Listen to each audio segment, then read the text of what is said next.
Hello, I'm Isaac Hayes III, founder and CEO of Fanbase. Listen to what I'm about to tell you.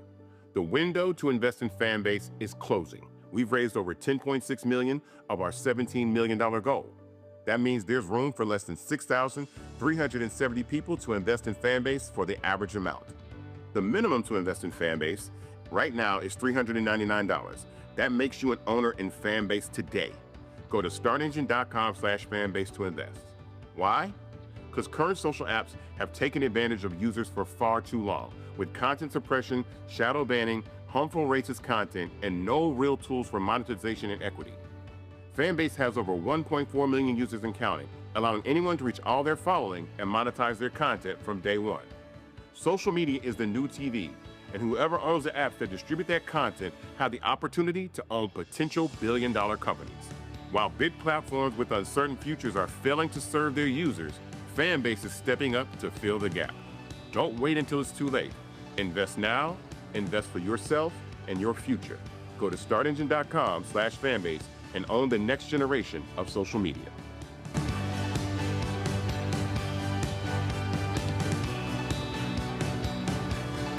Folks, Black Star Network is here.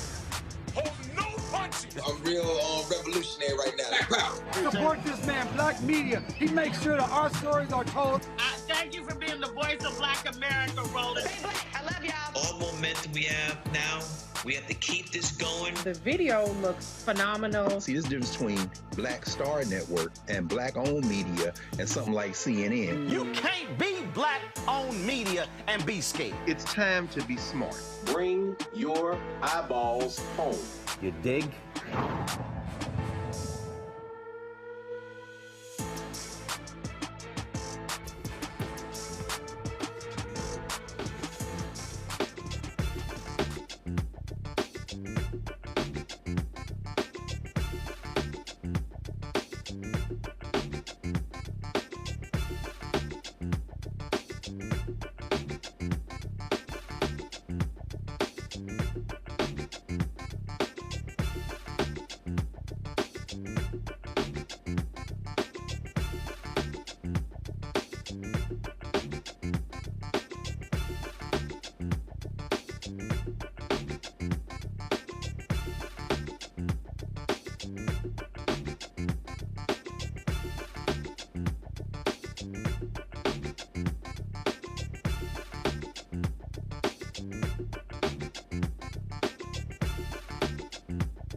Folks, today is Friday, March 21st, 2025, coming up on Roland Martin Unfiltered, streaming live on the Black Star Network. VoteVets, a veterans voter education group, launches a new campaign ad targeting all Republican House members supporting Donald Trump's sweeping cuts to the Department of Veteran Affairs. We'll chat with the VoteVets Senior Advisor about this campaign.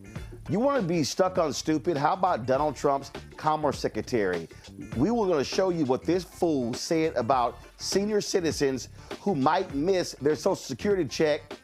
He thinks it's no big deal because his rich mother won't complain about it. What a dumbass. We'll show you the weird exchange in the Oval Office when a Fox reporter asked the twice impeached, criminally convicted felon-in-chief Donald the Con Trump about Canada being the 51st state. Y'all, this man is stupid. And a white West Virginia couple got a combined 375 years in prison for abusing their black adopted children, treating them as slaves. And opioid deaths may be decreasing overall, but there's a organization working to prevent opioid deaths, specifically in the black community. We'll chat with them about that. Lots of more. Plus, we'll hear from State Representative Jelana Jones of Texas about the takeover of the Houston Independent School District for the Texas Education Agency and why she is still fighting to have it returned to the voters. It is time to bring the funk. I'm Roland Martin Unfiltered. On the Black Star Network, let's go. He's got it. Whatever the miss, he's on it. Whatever it is, he's got the scoop, the fact, the find. And when it breaks, he's right on time and it's rolling. Best believe he's knowing. Putting it down from sports to news to politics. With entertainment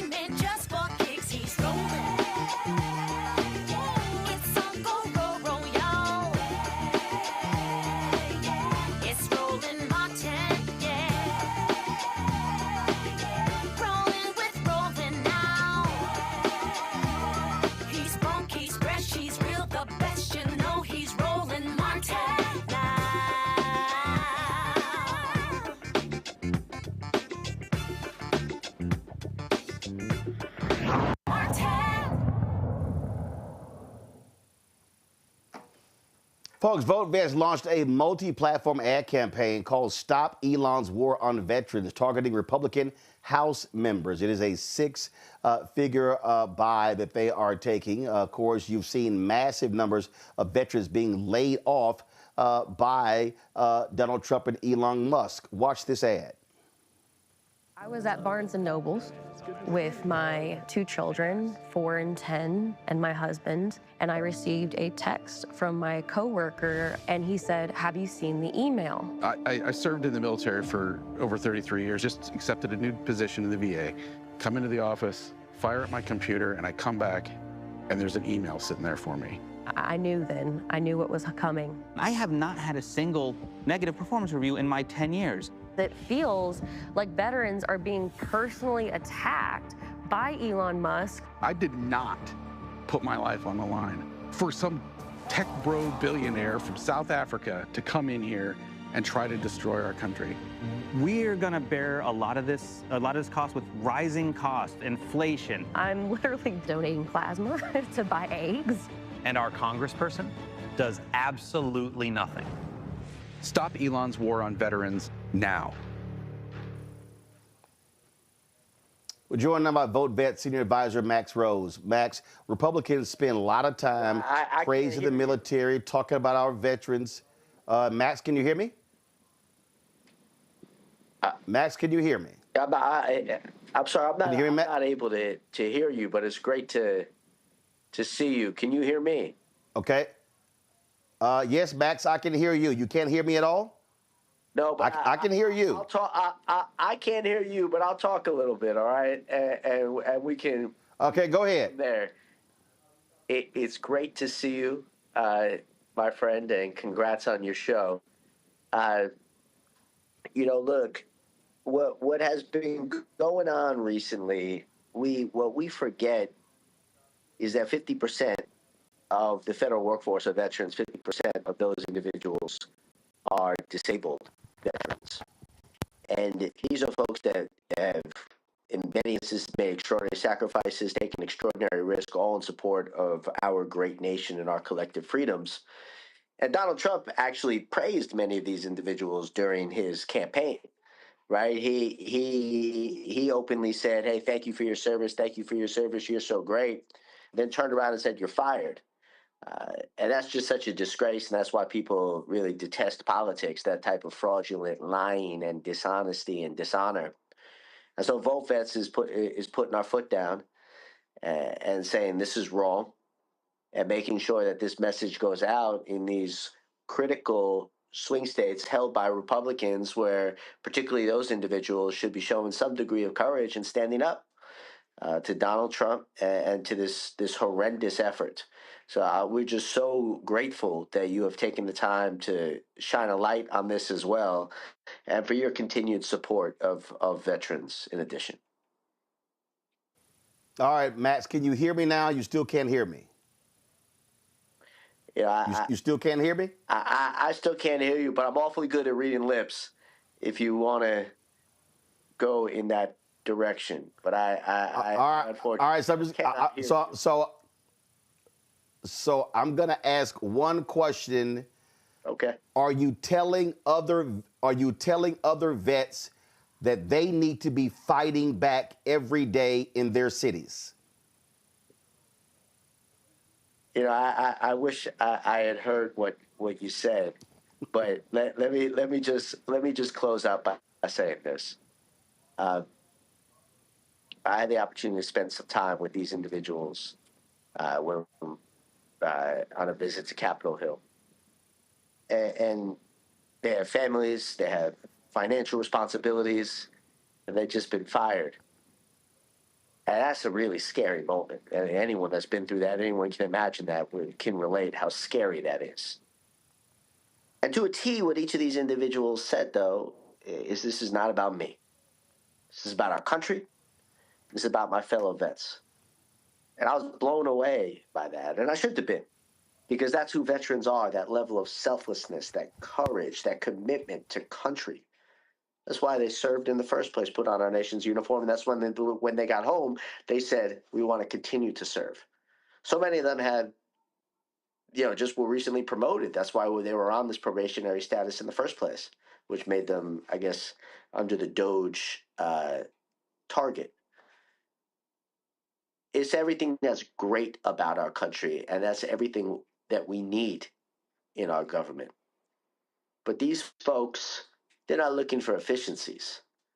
They're looking for radical change to bring our country back, not forward. And that's something worth standing up to and opposing. So thank you again for your coverage of this important issue. And I look forward to another conversation where hopefully I can actually hear you. But I appreciate the opportunity to talk to you, though. Thanks. All right, Max, I appreciate it. Thank you so very much. Thanks a lot. I'm going to bring in Michael Imhotep, host African History Network show out of Detroit. Avis Jones DeWeaver, author of How Exceptional Black Women Lead, Unlocking the Secrets to Creating Phenomenal Success in Career and in Life. And also Matt Manning, civil rights attorney out of Corpus Christi. I mean, let's just be real clear here. We don't have Avis yet. She'll be joining us. Matt, it's real clear. These folks are liars. They're massive liars. Donald Trump never gave a damn about the military. He skipped military service. He was not thinking about them. He played them for fools. And the vets who supported him, they're now realizing he never gave a damn about them. This man crapped on POWs. He crapped on Senator John McCain. He refused to go to the cemetery when they were in France. This man doesn't give a damn about the military. He never has.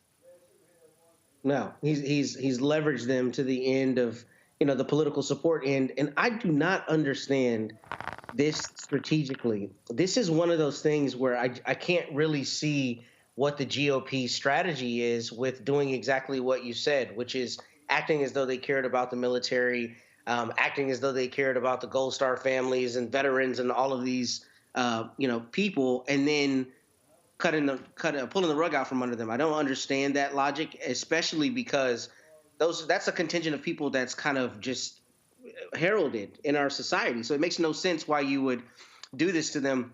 One of my partners is actually a veteran. He's former Air Force officer, and he won at the Supreme Court a couple years ago on an issue related to a Texas DPS trooper who was an Army person who got injured while he was in Iraq and in Afghanistan.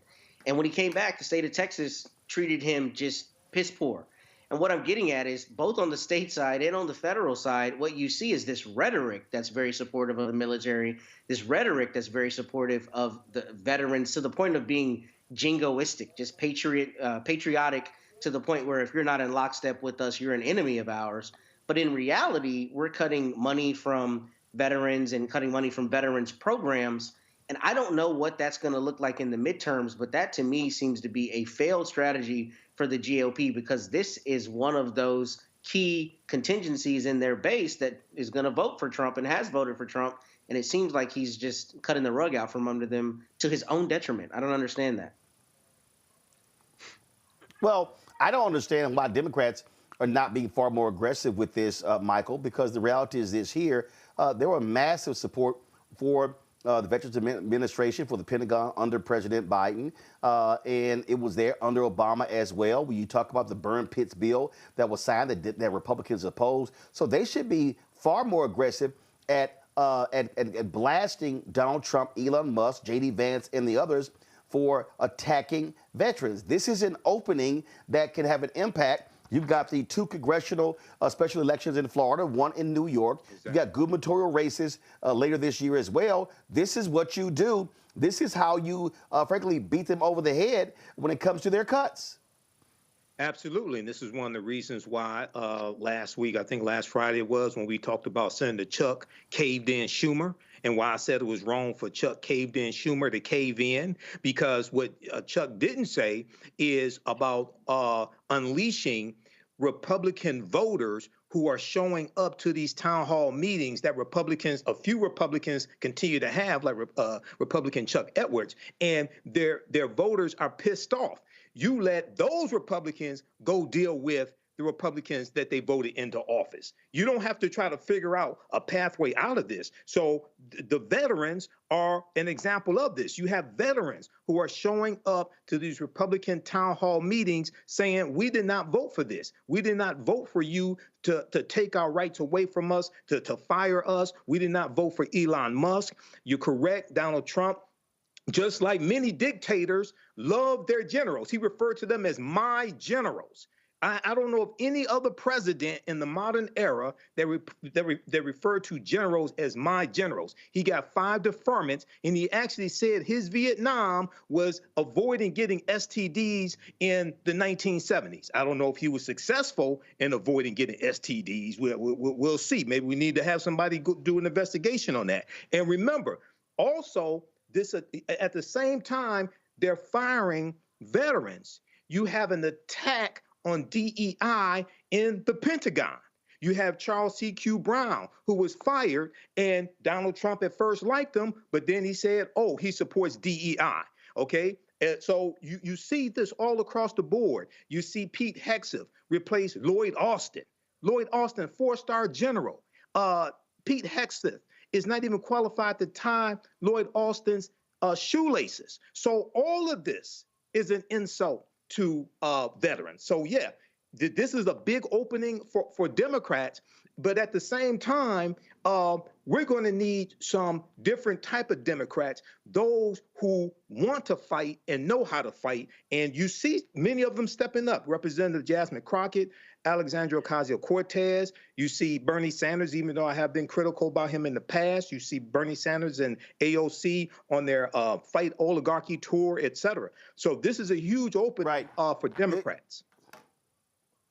Well, and again, the bottom line is this is about how you fight and then how you target folks when it comes to that. And so hopefully, again, they are going to realize that you really can really get folks focused on what is happening. Now, Elon Musk, DOGE gets hit with another legal defeat. A federal judge temporarily blocked the agency from accessing systems at the Social Security Administration that contain the sensitive information of millions of Americans, delivering another setback to Donald Trump. U.S. District Judge Elon Hollander wrote a 137-page decision that a group of unions challenging DOGE's access to the Social Security Agency's record systems was likely to succeed on its claims that the efforts violated the Privacy Act and a federal law that governs the agency rulemaking process. The judge granted a temporary restraining order requested by the labor unions. In February, they filed a lawsuit challenging the legality of the SSA's decision to allow DOGE to access sensitive,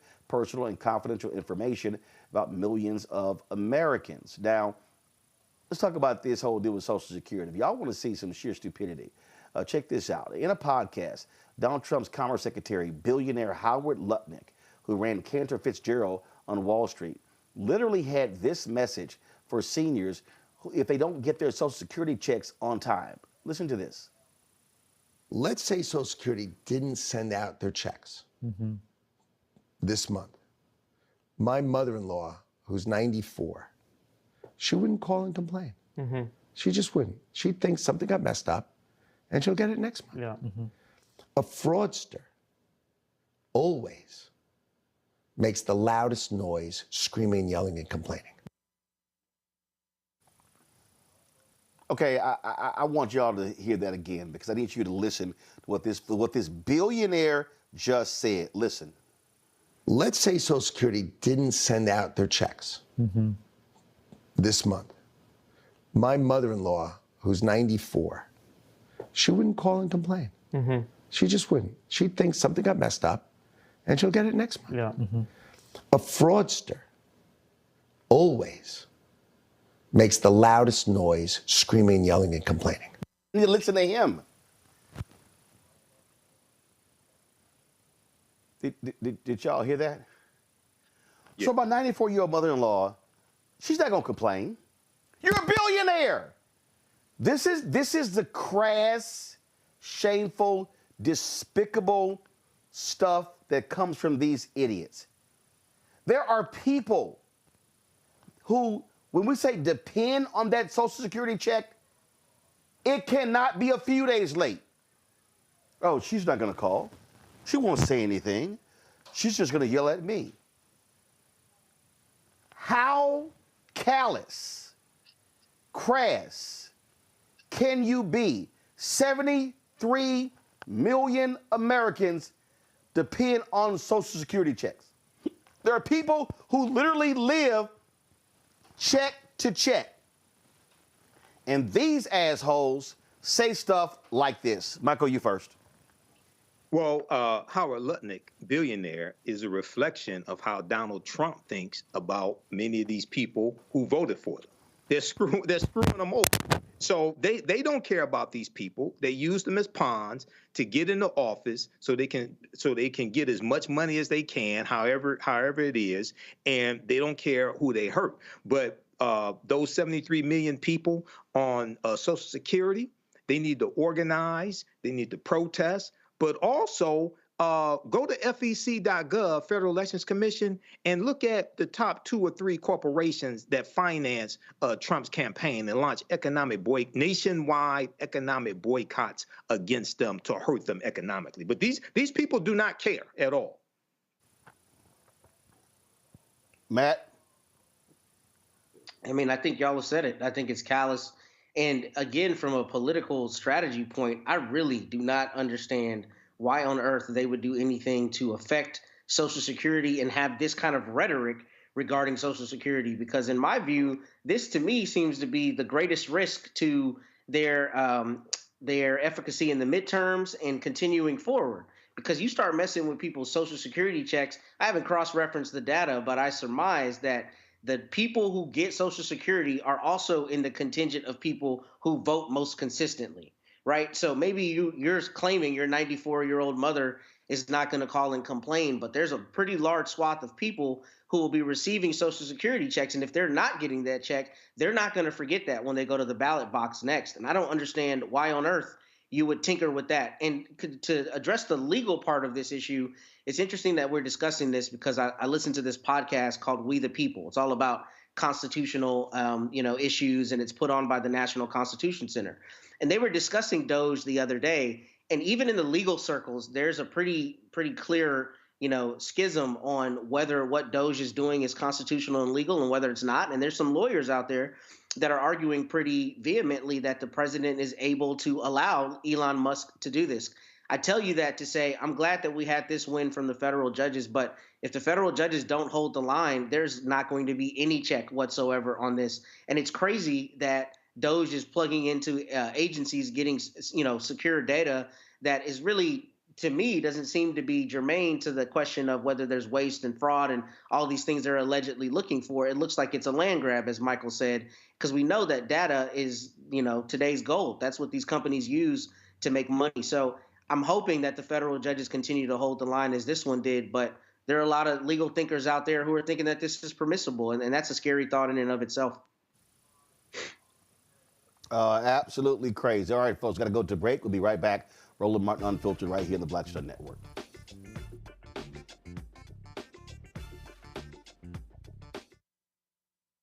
Next on the Black Table with me, Greg Carr. Succession. We're hearing that word pop up a lot these days as our country continues to fracture and divide. But did you know that idea, essentially a breaking up of the USA, has been part of the public debate since long before and long after the Civil War, right up to today? On our next show, you'll meet Richard Crichton, the author of this book, who says breaking up this great experiment called America might not be such a bad thing. That's on the next Black Table, right here on the Black Star Network. This week on The Other Side of Change. Let's talk. Vote blue no matter who. We need political imagination more than ever, and unfortunately, some people on the Democratic side really are discouraging that. We're going to dig into all of it. The Democratic Party needs to remember who they are and who they are responsible to. This is On the Other Side of Change, only on the Black Star Network. Now that Roland Martin is willing to give me the blueprint, hey, Cyrus, I need to go to Tyler Perry and get another blueprint because I need some green money. The only way I can do what I'm doing, I need to make some money. So you'll see me working with Roland. Matter of fact, it's the Roland Martin and Cheryl Underwood show. Well, should it be the Cheryl Underwood show and the Roland Martin show? Well, whatever show it's going to be good.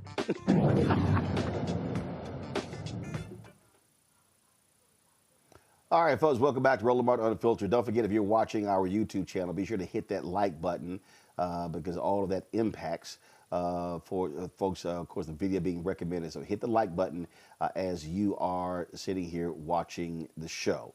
All right, folks, let's get on to our next story. Again, the sheer madness that we see taking place in Washington, D.C. is astounding.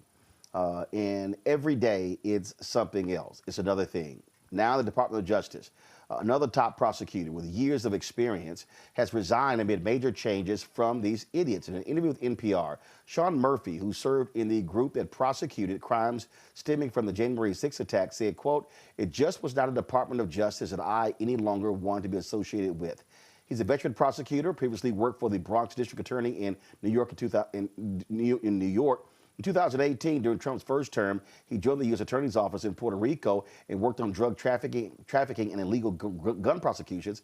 Most recently, he served in the Department of Justice's Capitol Siege section, which prosecuted more than 1,500 people for crimes stemming from the January 6, 2021 domestic terrorist attack on the U.S. Capitol. Now, what we know is Donald Trump, of course, he pardoned all of those individuals.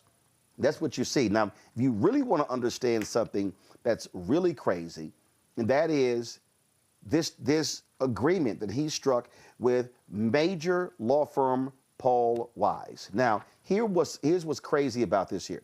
So Donald Trump signed an executive order targeting law firms linked with Democrats, law firms that represented progressive organizations, okay? So here's what happened. He specifically named them. Now, nearly every legal scholar says the executive order is simply illegal. But Paul Weiss decided, hey, you know what?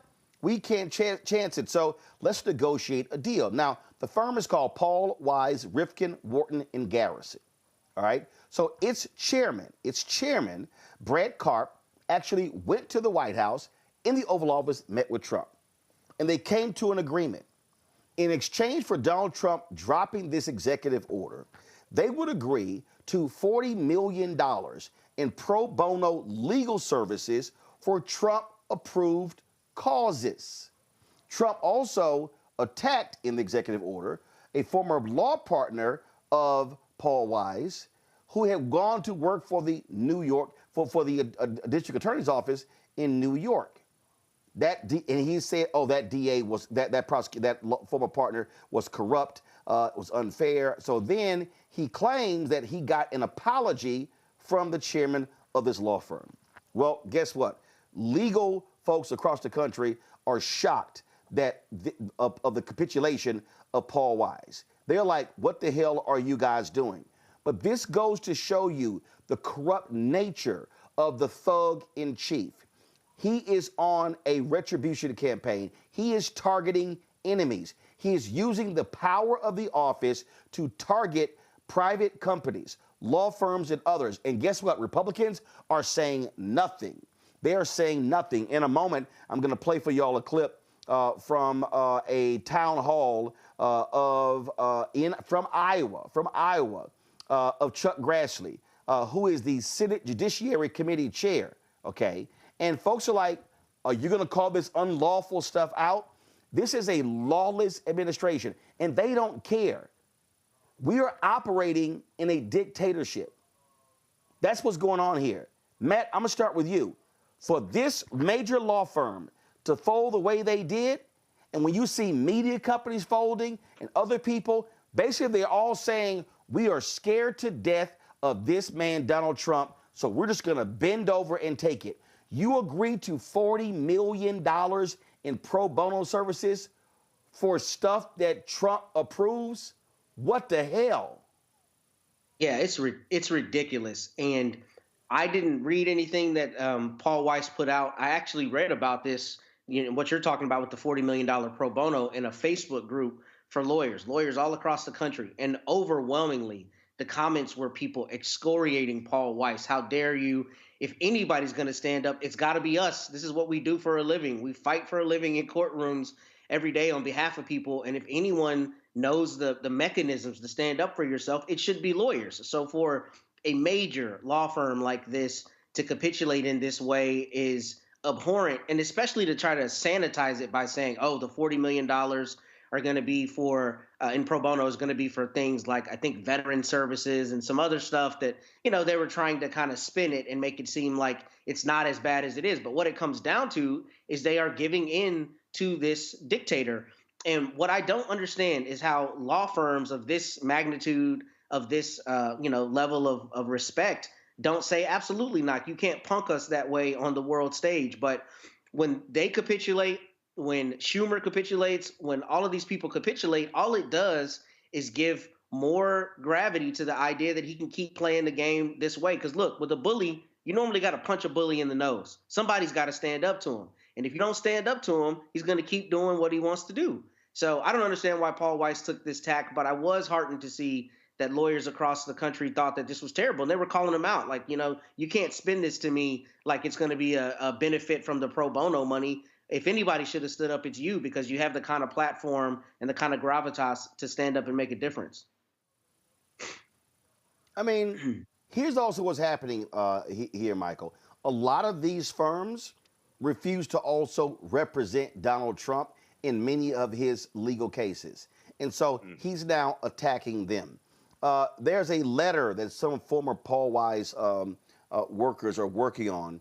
And this is from the Bulwark. Sam Stein has this piece.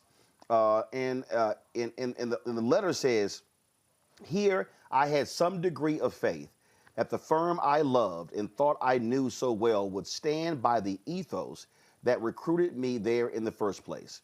A place filled with fearless advocates who valued the rule of law.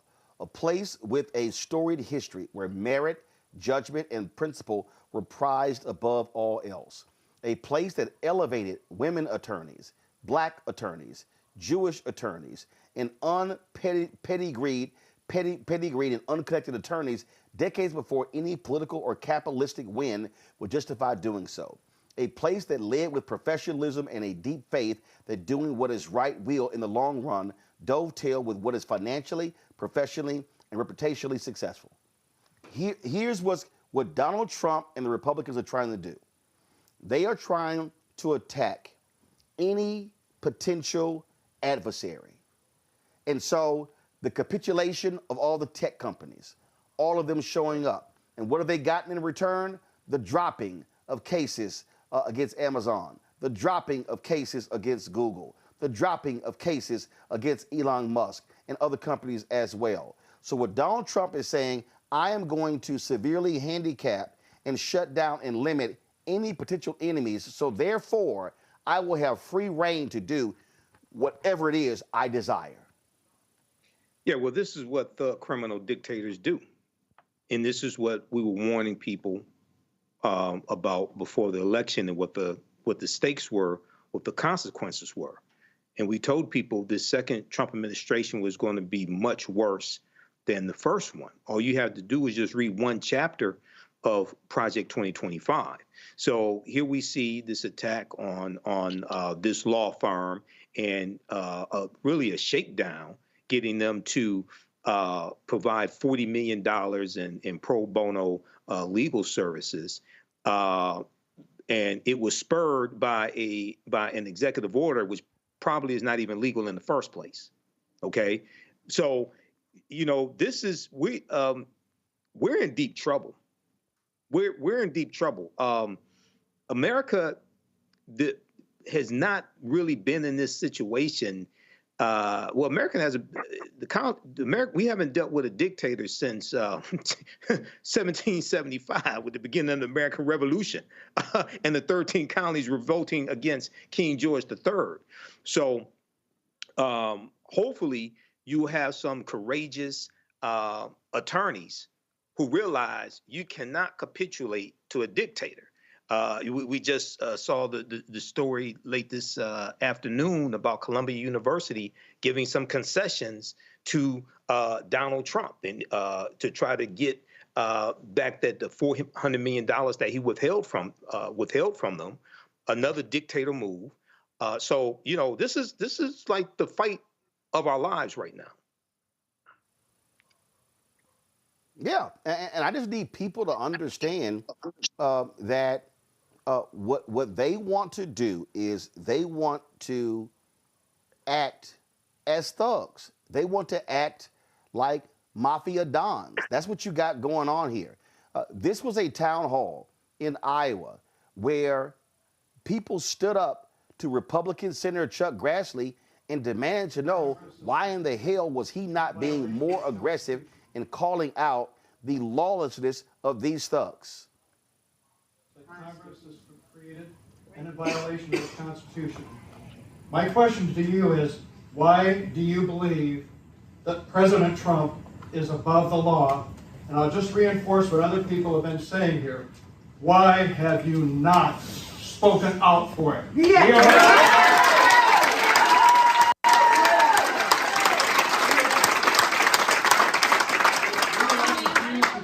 Job, and we have trusted you with our votes.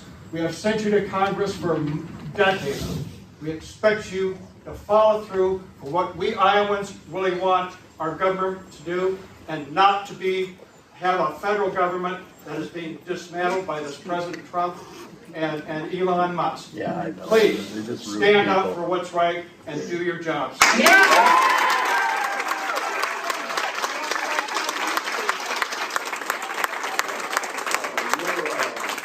Statement gives me a wonderful opportunity to explain to you that constantly, every time I go from my office to the Senate floor, there's journalists not by the dozens, but by a couple dozen that are there to ask me questions all the time. And I take time to answer their questions. And I never see anything in print that I ever say to them. So I have to assume that you don't get a chance unless you do a vast amount of reading, that you never see anything that I say to the journalists in Washington, D.C. So this is why on a weekend I put out something on my website called The Scoop, that carries all the things that I have said or speeches I give on the floor of the United States Senate or press releases, because I can't count on the... Michael, here's why Chuck Grassley is full of shit. I am literally scrolling through his Twitter feed, and I'm at February 7th, and he's got stuff about heart disease. He's got stuff about the post office. Oh, Chairman Grassley discusses Pam Bondi's commitment to the Constitution as Bondi takes the reins at DOJ. And I'm sitting here and I'm scrolling. Oh, he's got all this stuff about a whistleblower against Hunter Biden being promoted at the IRS. Oh, a whistleblower provides records to dealing with Jack Smith. Let's see here. Let's see. Senior Judiciary Chairman Chuck Grassley discusses Kash Patel's nomination for FBI Director. Patel is the right change agent for the FBI. I'm still going through.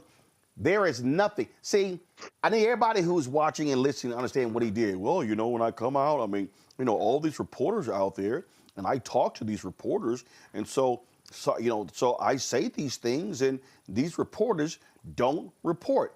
Do y'all know how bullshit that is? Let me explain to everybody who's watching so y'all really understand what I'm talking about.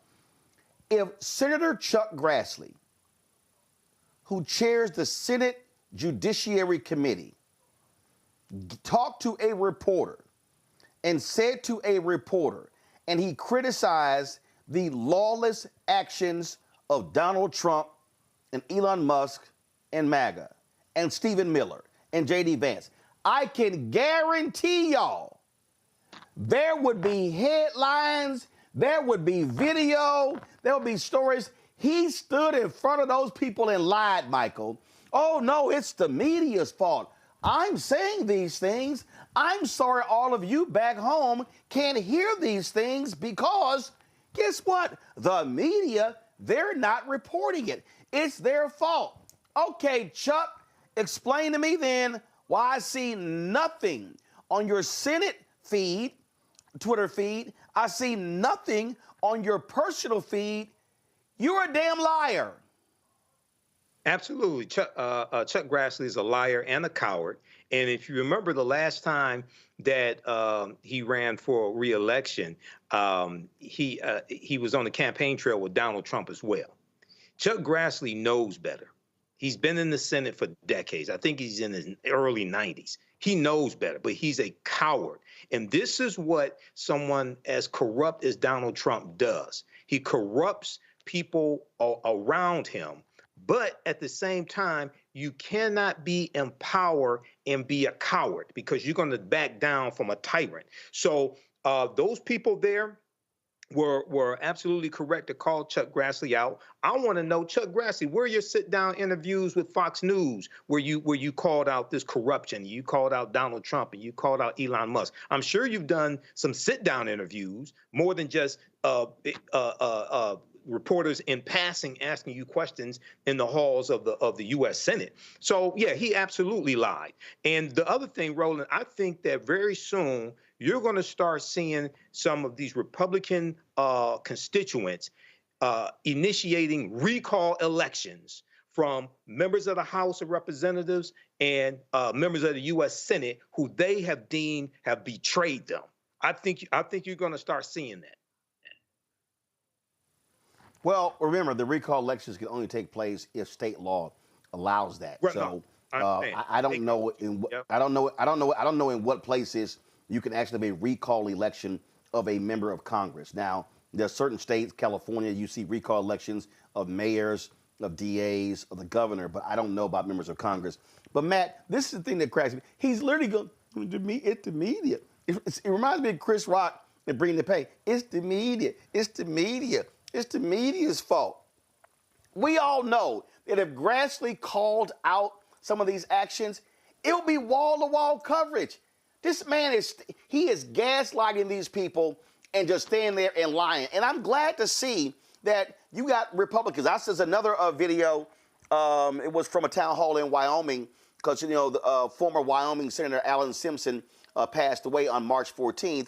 And this woman stood up and she said, I am a Alan Simpson Republican. And she was going off. She was a veteran, was going off. And so this heat needs to continue. And the Republicans can keep trying to say, these are Soros-funded protesters. They learning real quick. No. It's y'all Republicans. It's some pissed off Republicans. And I keep saying, Matt, the only way these things change, if more and more white people get pissed off. Yeah, and to that end, this morning, consider this, NPR ran a story on podcast about farming and how uncertain things are for farmers and agriculture in the United States. Well, the state of Iowa in 2022, 22% of its GDP came from agriculture, corn, soybeans, and other crops. When you're imposing tariffs, that makes it such that, other countries don't want to buy these crops, especially when, for instance, when I was listening this morning, if Brazil has a big soybean crop, American soybean farmers have significant issues moving their crops. It makes it much harder when the government is working actively against USDA, as we've seen reports from where they're not honoring previous contracts and they're not, earmarking the same amount of money. And to that end, I'm on the local food bank here in my area, and I read a New York Times article today that said that Feeding America, which is the organization over food banks, is expecting considerably less money this year from the USDA, which will mean that far fewer people can get food from food banks. And I think in Iowa, especially in a place like Iowa, where it's ethnically homogenous for the most part, primarily white people there, they're feeling the effects of these Trump policies on the ground because many of them are receiving farm subsidies. There are 97,000 farms in Iowa. So I'm sure somebody in that room with Chuck Grassley is connected to a farm that does not know how it's going to move its crop. And when the government is not helping you, and that's what the government has done for decades, you're feeling it on the ground, the effect of those policies. So it doesn't surprise me. And I think this is exactly the kind of thing that needs to take fire across the United States. And you need to see exactly what you're saying. This is not Soros Democrats. This is not AOC or whomever you're trying to make the far left, this scary bad Marxist. This is the person down the road from you whom you think is a normal American or, the prototypical white American who is realizing that now they voted for a person who is working actively against their interests despite what they were told. So we're seeing that. And for Grassley to stand there and act like, oh, it's the media, when what's really happening is all of these cowards in Congress and in government are afraid that they're going to draw Trump's ire. So they're just rubber stamping everything, which makes no sense to me, because if all of them stood against him and said, look, man, you don't got that kind of juice, then they would be able to make things happen in a way that they're not completely cutting out their base and completely just capitulating to the authoritarianism that we're seeing. So I think it's going to require profiles and courage, not only from Democrats, not only from people on the other side, but from people within that party. And we just are not seeing that yet. So if y'all want to see the sheer stupidity, and again, the dumbass in chief is Donald Trump. So in the Oval Office today, Fox News' Peter Doocy asked the idiot whether he would be concerned about whether Canada became a state. Now, I just want y'all to understand, Canada is a country. A country. Now, a huge part of America was created through the Louisiana Purchase.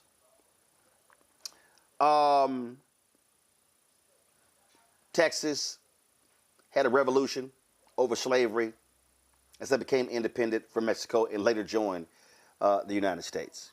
So this idea that, oh yeah, Canada is just going to become a 51st state is crazy. And his was also stupid. And this is why these right-wingers are really dumb, because they go along with Trump. Do y'all understand that if Canada became a state, Canada would have 2 Democratic United States senators? And Canada would have so many congressional seats, the Democrats would control the House.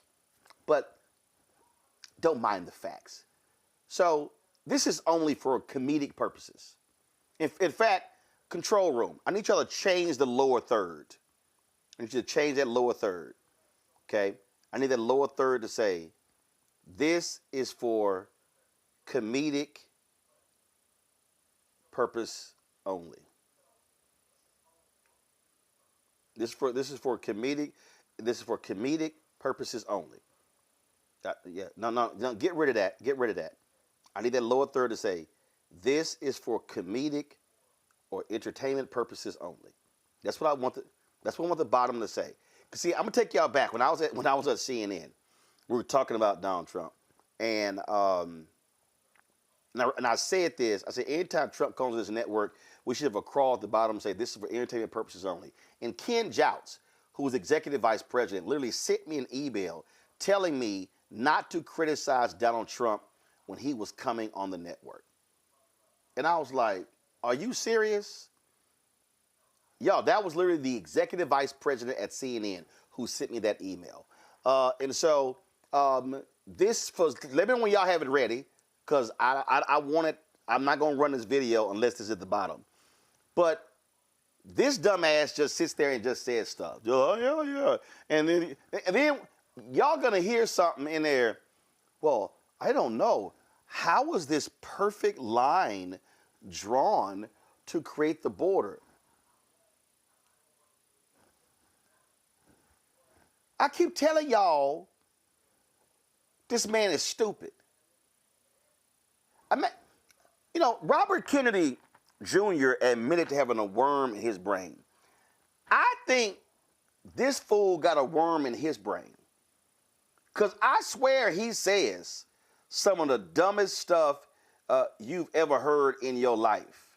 Oh yeah, you know, I don't know. They just drew a line. They just drew a line, and it was perfect. And how did they come up with the line? So y'all don't have it ready yet, because I got to go ahead and play it. All right, let's go ahead and play it. Are you concerned that if they became the 51st state, they would be a very, very blue state? Very, very big and very, very blue. No, there might be, but it would, you know, you have that artificial line that goes, that straight artificial, that looked like it was drawn by a ruler. Somebody with a, I don't mean a ruler like a king, I mean like a ruler, this way. And it's just an artificial line that was drawn in the sand or in the ice. And you know, and can I tell you, Peter, just you add that to this country, what a beautiful landmass, the most beautiful landmass anywhere in the world. And it was just cut off for whatever reason. It would be great. Now, is it liberal? Maybe. But, you know, a conservative until I got involved, because I don't care who wins up there. I frankly probably would do better with the liberal than the conservative, if you want to know the truth. But just a little while ago, before I got involved and totally changed the election, which I don't care about, probably it's to our advantage, actually. But the conservative was leading against, I call him Governor Trudeau. The conservative was leading by 35 points. So, you know, so I don't know about that. I think Canada is a place like a lot of other places. If you have a good candidate, the candidate's going to win.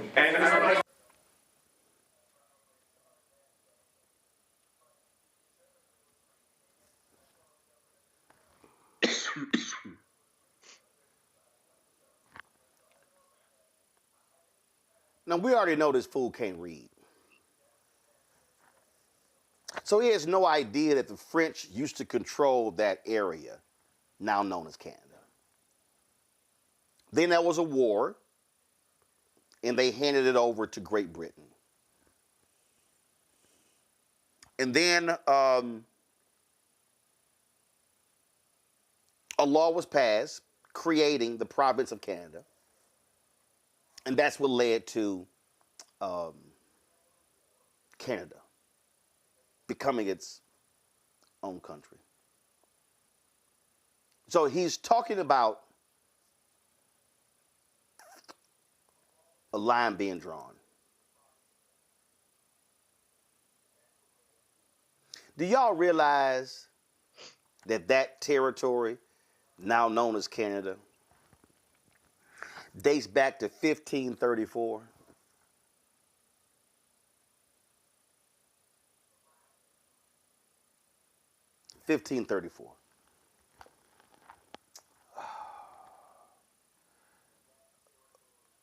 You know, it's real hard for me to have to deal with stupid people. So if the province, what we now know as the country of Canada, dates back to 1534.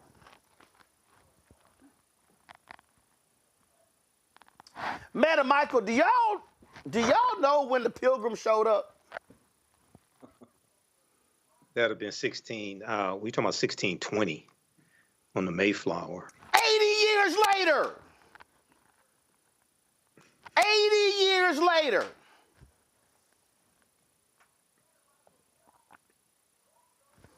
This fool, how was this perfect line just drawn?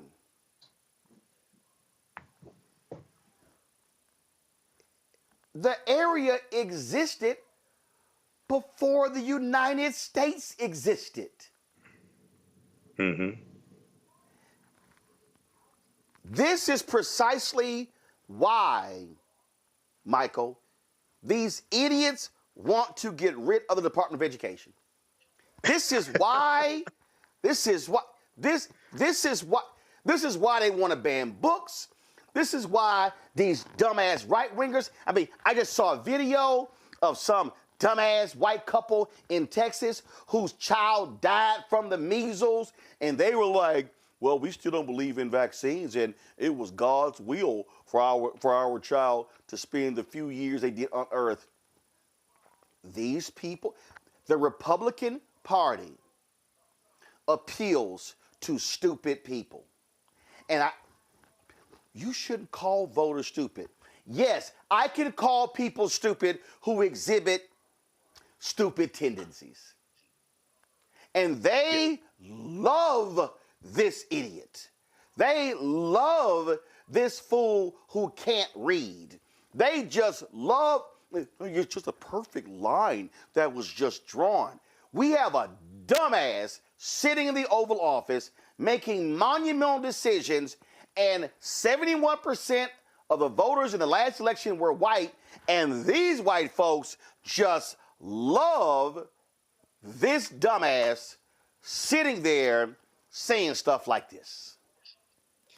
Yeah, well, remember a few years ago, Donald Trump said he loves the uneducated. And this is an example why. He absolutely does. He's ignorant of history. His wheelhouse. He'll mention the uneducated is his wheelhouse. Yep. He'll talk about 1776, but he's probably ignorant of the Missouri Compromise of 1820 or the Kansas-Nebraska Act of 1854, the Compromise of 1850, which reorganized the land that the U.S. got from Mexico from the Treaty of Guadalupe Hidalgo of 1848, which ended the Mexican-American War. He's ignorant of all of this, but this is also why you have a direct attack on the U.S. Department of Education, even though the Department of Education does not set curriculum, that's set at the state and local level, but also the attack on higher education. Dictators cannot control people who are highly educated, who understand how law works and things like this. So this is a concerted effort to continue to dumb down Americans. And Americans are very ignorant of history, law, politics, how the economy works, things like this. But Trump wants them even dumber. Okay, so when we look at this attack on the Department of Education, once again, this goes back to the fight after Brown versus Board of Education and the IRS threatening to take away the nonprofit status of these Christian schools, these segregation academies that refuse to desegregate and were using vouchers, giving them to poor white children to keep the schools segregated. Okay, and then when the Department of Education is created in 1979 by Congress signing the law by President Jimmy Carter, you had immediate backlash to it by conservatives. Ronald Reagan wanted to dismantle the Department of Education. He didn't do it, but now you have Donald Trump trying to fulfill that promise. And this goes back to this divide between the South and the North as well. No. It really goes to the divide of smart and dumb, Matt. I mean, I'm sorry. I can't. See, we love to sit here. Oh, no, we shouldn't say that about people. We shouldn't say that because, we should be listening to them. No, I'm sorry. I don't know about y'all, but if I'm at a dinner conversation and somebody is just dumb and they're just saying dumb stuff, I just can't sit there in front and listen to it and go, that's an interesting point. Sorry, I can't. I just don't have it in me. Yeah, but see, I think it's way more sinister than smart and dumb because, I don't think Trump is particularly smart. But the people he surrounded himself with are smart at trying to do whatever they can to be dastardly and evil, and that's leverage uneducated people. I mean, that's the only reason there'd be more white people on welfare and people would vote against, welfare programs, right? Because white people in the southern states that are overwhelmingly on welfare would vote against it or vote for the candidate who's against that because they're not educated. And I think the sinister part of it is, all of these people in his orbit are people who are leveraging that lack of knowledge. The other thing that I think is kind of crazy about this is we know he's full of contradictions and just straight up lies. But the idea that it's an arbitrary line, interestingly, doesn't apply when it comes to immigration, right? Because all of these land masses, all of these nation states are things that came about one day, but they're arbitrary. The Rio Grande is a river that separates Mexico and Texas, but it's an arbitrary line. Before that, people lived on both sides and there was not the United States and the country of Mexico. Those things are all relatively recent in the course of human history. So to act like, there's an arbitrary line separating the United States and Canada, like all of these are not arbitrary lines. And like indigenous people did not live here for millennia before it was ever found by Europeans is one of those things that you don't bring up because it's not about the actual facts. It's about the rhetoric and it's about the vibes, if you will. And the vibes are, I'm Trump. I say whatever I want to say. I'll call out whoever I want to call out. I'll make fun of people. I mean, we all know Canada is a sovereign country, right? But to call him Governor Trudeau, that's about getting at Trudeau and trying to undermine him and his authority more so than it is anything else. I mean, nobody realistically thinks Canada is going to become the 51st state. And even with that, all those Canadian provinces have, unique cultures in and of themselves. Alberta is basically the Texas of Canada. You go to York or you go where Toronto is, and it's completely different in terms of how it is constituted. So that's not a thing that would even happen within one state. You having that kind of multiplicity of cultures and things to the extent that they've existed in these separate provinces. But to me, this is a matter of the sinister and the evil, and that's just always advancing their goal. It's not about smart and dumb, because they know nobody is dumb enough to really think Canada is going to become the 51st state. Maybe a small group of people out there, but I can't imagine that's a real thought. All right, folks, this just in some breaking news. Donald Trump and his fellow racists, they are revoking the legal status of more than 500,000 migrants. And these are individuals from Cuba, Haiti, Nicaragua, and Venezuela. Now, we know he didn't give a damn about the Haitians, but I'm sure all those Cubans, Nicaraguans, and Venezuelans who voted for him are going, what happened? How you do it to us? So Trump and his bigots are terminating their work permits, removing the deportation protections under an immigration authority known as parole, will take effect in late April. And this is a notice that was posted by the federal government. And in this notice, give me 1 second, it says termination of parole processes for Cubans, Haitians, Nicaraguans, and Venezuelans. And they are urging them, Matt, to self-deport. That's, man. I mean, I don't put anything past this administration. And you said Venezuelans are in that group, right? I haven't read that order myself, but did you say Venezuelans are also in that group? Is that correct? Yes, Cubans. Okay. Yeah, the order is very specific. The order is very specific, and we're going to pull it up in a second. Let me, literally, this just came down. Give me 1 second. I'm sending this to the control room. So the order says, Department of Homeland Security, termination of parole processes for Cubans, Haitians, Nicaraguans, and Venezuelans.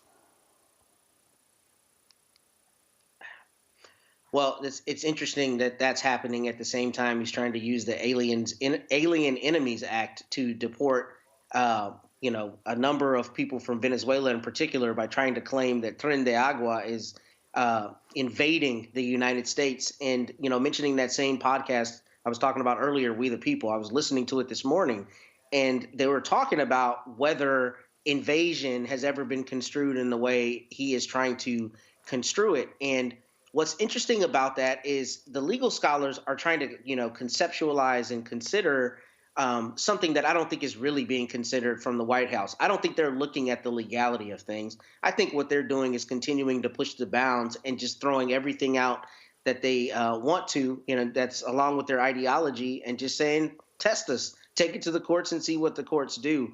But if I heard you correctly, this is about people who were granted parole during the Biden administration. Is that correct?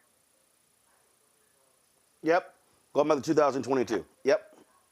Okay, so not only is it about advancing the deportation agenda, but it's the same thing we're seeing in lockstep with everything being about the alleged prior administration making you less safe, making this country less profitable, and needing to undo a lot of the Biden era policies, which we know were the right policies as it relates to, immigration or human rights, and in a lot of different respects. But this is just dovetailed with that. I mean, that's what you see this administration do. Everything that they put out, they couple with, the Biden administration was wrong. They were making you less safe, or whatever else they were allegedly doing. And that's why we're taking this unprecedented, unconstitutional action. So this doesn't surprise me.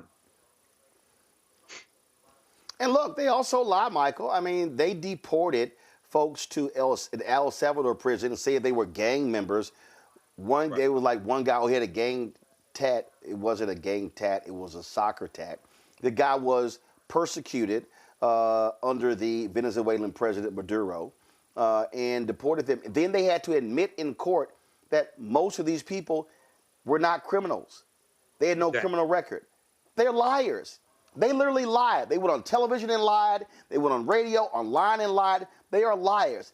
I do not trust anything that comes from Donald Trump, Elon Musk, or J.D. Vance. None of them. In fact, J.D. Vance is such an asshole. He actually did an interview where he claimed that Vice President Kamala Harris was taking 4 shots of vodka every morning. I mean, these people are pathetic. Well, yeah, this is what we warned people about before the election when J.D. Vance was lying, saying that Haitians in Springfield, Ohio were eating dogs and cats. And then he doubled down and tripled down on that lie, even though they were getting death threats and bomb threats and things of this nature.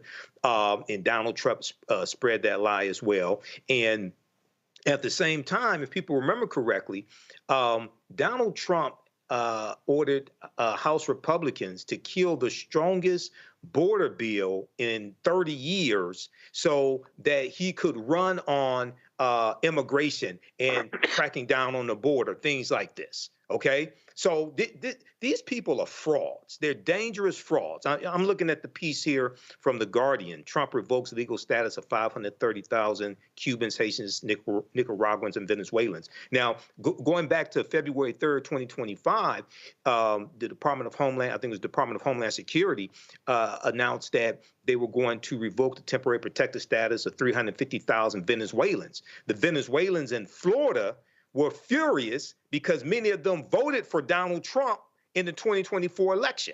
And they said they felt betrayed. The Trump surrogates and things like that told them, you know, you're safe, things like that. We're going to deport it's going to be the bad people that get deported, okay? So this is this white nationalism that's all throughout Project 2025. This is what we're seeing taking place right here. And at the same time, he wants to invite white South Africans to immigrate to the U.S., okay? At the very same time, he wants to deport these people and strip the parole status from 240,000 Ukrainians. He's inviting white South Africans to come to the U.S. I wonder why. Because they're being persecuted, right? He says they're being persecuted. They're being persecuted in South Africa, and they make it a point to beat the drum to show that the white people that they think are the ones that are okay, right, are being persecuted. And South Africa, we're going to do all these bad things to you, right, unless you they say it's a land grab in South Africa, they're victimized, And all this has to do with perpetuating white grievance. And what they're doing with the various civil rights departments now is shifting the focus to focus on white discrimination. And laws against white people. This is the whole game. Oh yeah, that's what they're doing. All right, y'all, gotta go to a break. We come back, more to talk about. Don't forget to support the work that we do. Join our Bring the Funk fan club. Our goal is to get 20,000 of our fans contributing on average $50 each a year. That's $4.19 a month, 13 cents a day. You support this show, plus the other shows here on the Black Star Network. If you want to give me a Cash App, use the Stripe QR code. It's right here on the screen. Click the Cash App button, and to continue, you can also use the Stripe QR code to use credit cards. Senior checking money order, P.O. Box 57196, Washington, D.C. 2003 7-0196. Cash, PayPal's R Martin Unfiltered, Venmo RM Unfiltered, Zelle. Roland at RolandSMartin.com, Roland at RolandMartinUnfiltered.com. We'll be right back.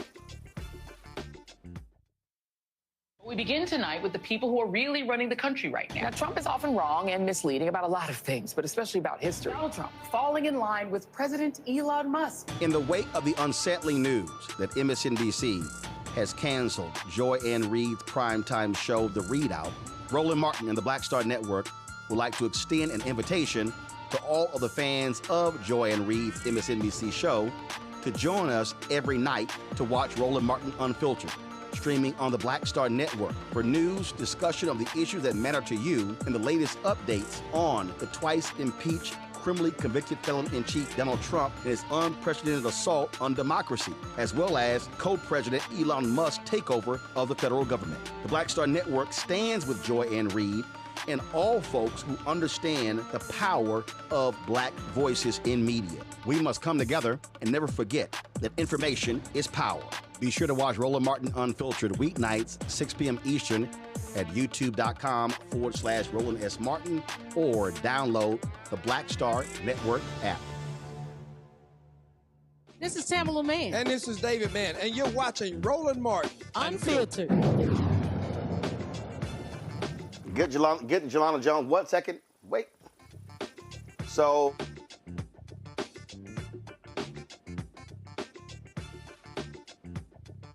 let's go. All right. I was in Austin a couple of days ago, and I was chatting with State Representative Jelana Jones. And again, we talk about how elections have consequences. So yesterday, when Donald Trump signed that BS executive order shutting down the Department of Education, guess who was all there? Texas Governor Greg Abbott, Texas Lieutenant Governor Dan Patrick, and the thuggish Texas Attorney General Ken Paxton. Three of the, if you want to say those are the three stooges of Texas, three of the dumbest people in Texas, okay? So they have been attacking public education as well. So just as you have Trump trying to shut down the Department of Education, you have Republicans here in Texas who are desperately trying to shut down blue counties like Harris County. So one of the things they did was order the Texas Education Agency to take over the Houston Independent School District. Well, a lot of parents have been upset by that, and so I caught up with Representative Jones about the takeover of the largest school district in the country by state government, and here's our conversation. All right, folks, Roland Martin here, Roland Martin Unfiltered. I'm here with State Representative Jelana Jones at the Texas State Capitol. Okay, so what's the latest? What the hell is going on with the TEA takeover, HISD? I got people who are teachers who are hitting me, all these principals who were leaving, getting transferred. What the hell is happening in my hometown of Houston? So the mafia, which is TEA, Greg Abbott, Mike Miles, the appointed superintendent, and he's got a kangaroo court full of appointed board members, they are making HISD go broke. He is spending money without authorization. They are not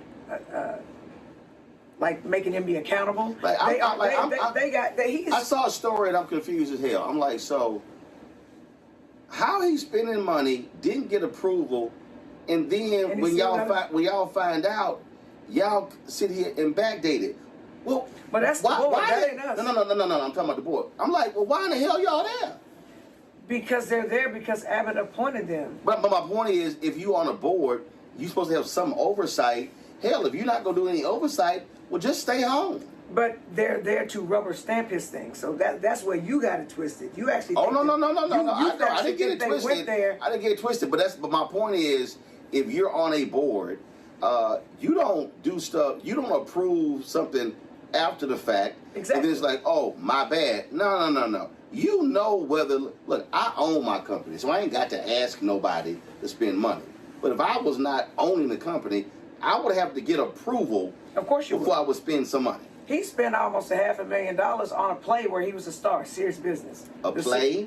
A play. They did a play, and I guess he likes to act, and they spent over $500,000 for him to do a play, and he was acting. I swear on my daddy's line. Well, okay, all right. Now, and the board approved that. Now, the board approved that. A play, you go to a play and people act like something. Yes, a play. And he was in it?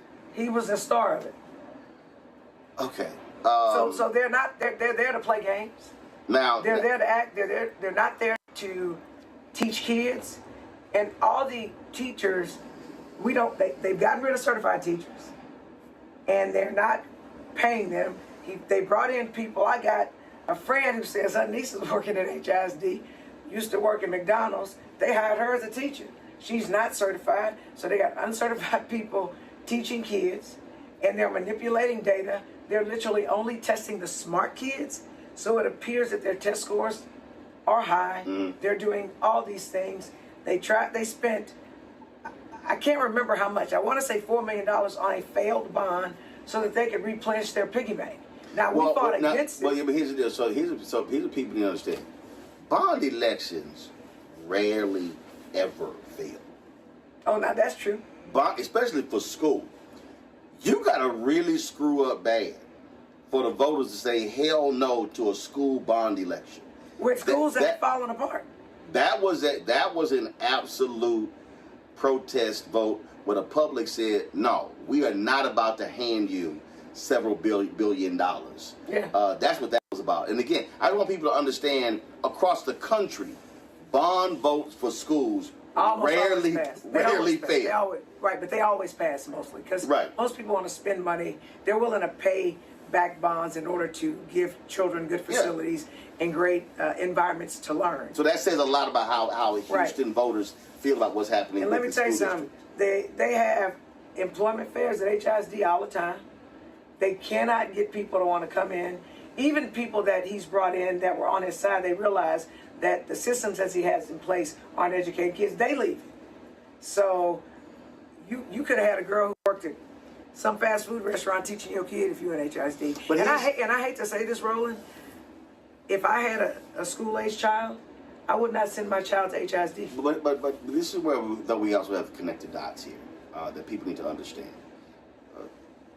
The law allowed for the governor to do this. The governor is elected. When Beto ran against Abbott, 75% of voters in Texas, 30 and under, did not vote. So the problem that I keep saying, even in our communities, in many of our communities, we're not voting in our capacity. I've been saying that I need black folk to be voting at 70% of our capacity. And what's happening is, it's so like, well, they're going to win anyway, so it's 38, it's 42. Right now in Louisiana, folk are all upset, MAGA Jeff Landry, and I'm like, he was MAGA Attorney General. He wanted to essentially open up the juvenile records of largely black folks only in 2 parishes in the entire state. Where the black people were living. But folks sat at home. So I need people to understand, when you do not vote, you are allowing an Abbott to stay in power, to make this move. That is a political move to allow this takeover. And is there a limit of the takeover? How many years? No, they can be there as long as they're not performing. They can be there. And here's what's crazy. You appoint a board of managers and you put Miles in place because you say the schools are failing, which they weren't, by the way. But you're failing the schools, but they get to stay there as long as the schools are failing. So I actually think it is in their best interest to make sure that the schools fail so that they can stay there under the illusion that they're actually trying to help. Because what people need to understand is that the Republican Party in Texas despises Harris County. Oh, they hate us. And people need to understand that was a time when Republicans were winning countywide. They were. That was a time when I was in Dallas County, working in Dallas County, where Democrats won Dallas County. All of a sudden, Dallas County flipped. You had people like John Crusoe at the time, who was a judge, who ran as a Republican because he knew he could not win as a Democrat. Then that county then flipped back to blue. So the reality is, Republicans in Texas, they can't stand Harris County. They can't stand Dallas County. And you know why they can't stand Harris County. Well, they can't stand Harris and Dallas, but they really can't stand Harris County. For sure. There are so many only Harris County bills that are bad. So every other city in the state of Texas, the elected officials are living in their constituencies and they know what's best. They're being allowed local control. And they have, that's what it's called, local control. Which Republicans say they love, they say they love, oh no, not big government, local control. But not in Harris County. And they lost their minds. They woke up and there was a whole bunch of black people judges. They have lost their minds. So people understand, in 2017, 18. Well, that was the last one. They took office in 19. They passed but they got rid of straight ticket voting. Yeah. In 17, but it was the 18 election was the last one because what happened was, and remember, Republicans used to always take advantage of straight ticket voting. They did. But then Democrats in Harris County got organized, started winning, and Republicans in the state capital said, "Oh hell no, we got to get rid of this." We don't want people to know if you're a Democrat or a Republican. So people just need to understand. Say, no, we want the voters to think about their choices. So people just need to understand. People need to understand when you see these moves, withholding of hurricane relief fund to Harris County. When you look at them changing the voting laws specifically for Harris County, people need to understand these are very specific, direct actions to penalize Harris County because they dare vote Democrat and not Republican. But let's also talk about the big elephant in the room. A whole bunch of black people got elected judge. So now all of a sudden they literally have not tried to change judicial requirements until a whole bunch of black people got elected. And now they were saying that judges are not qualified.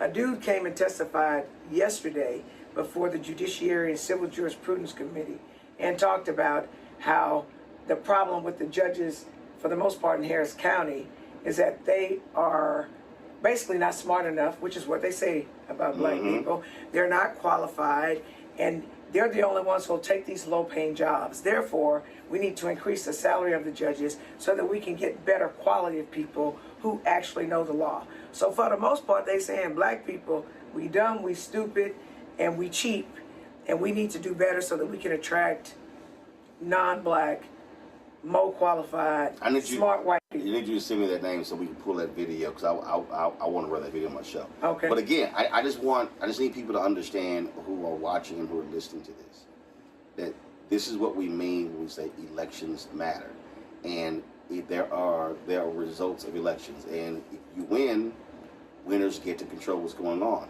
So if you're upset right now with TEA taking over HAST, if you're upset with the constant tax in Harris County, do understand it's also because folks choose to sit at home and allow these individuals to be elected. So I just want our folk to understand that if you don't mobilize and organize, this is how they stay in power. The reality is, Abbott can be voted out. Dan Patrick can be voted out. These people can be voted out. But we have to have folk who are not so complacent where we say, well, you know what, they're going to win anyway, so I don't have any power. Right. And true story, Roland, people stand in long lines, spend money they don't have to go see Beyonce. And I love Beyonce. She's from Houston. But my point is, my grandmother told me that you can tell what's important to people by how they spend their time and how they spend their money. Is that true? And so I'm telling you, we need to be terrified as black people about what's going on in Austin, because all of the attacks are against us. It is an attack on blackness. Okay, it is an attack on us. We are not funding HBCUs. We literally gave billions of dollars to PWIs and did not give money to HBCUs. They want us to have inadequate resources so that we cannot compete. See, what I need people to understand that this goes way beyond Washington, D.C. What people need to realize, and Matt, you're there in Corpus Christi. You're seeing this every single day. What the right wing is doing by having supermajorities, Texas, Mississippi, Alabama, Florida, Tennessee, they are looking to unleash their agenda, federal level, state level, local level. What black folks need to understand is that when you look at the population increases, people are actually leaving the Midwest, the South, the Northeast, and the West for the South. There are people who literally, who are returning home. There are individuals who've left Texas, Louisiana, Mississippi, Alabama, Arkansas. You have a reverse migration that's going on. As people are getting older, they want to return back, spend time with their families, and live their lives out this way. So what we need to understand, and Terrence Woodbury was discussing this yesterday, you've got massive voting power. Texas has the largest group of eligible black voters in any state in the country. You look at Louisiana, you look at other places. But as long as we are not showing up using our power, these thugs, Matt, will get to make the decisions because too many of us are complaining about stuff but not showing up to stop them.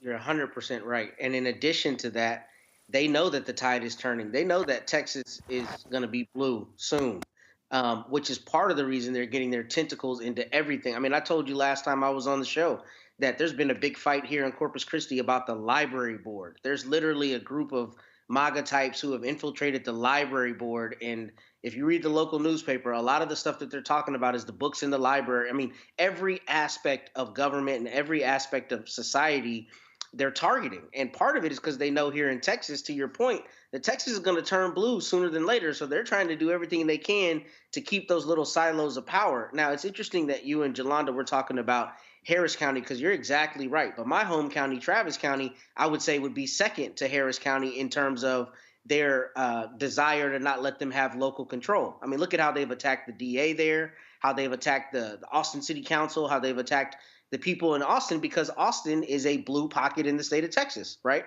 And Greg Abbott is there, as you know, and they don't want local control there because that local control does not ideologically jive with what they think the rest of Texas should be out in West Texas and East Texas and other parts of the state. So you're exactly right. But what we as Texas Democrats have not done effectively, in my opinion, is we have not, countered on some of those things that we don't think of as being big ticket items, where you're seeing the infiltration of these boards and usurpations of power, and then the governor appointing things. I'm glad you and Jolanda were talking about that, because that's one of the most insidious parts of this, that Abbott and his team are consistently finding things for him to appoint people to. And then just like Trump, he's just telling those boards what to do. A good example of that is that Daniel Perry murder trial in Austin a couple years ago, the guy who killed the veteran who killed the other veteran during a George Floyd protest. And remember, Abbott came out on TV and said Daniel Perry never should have been convicted.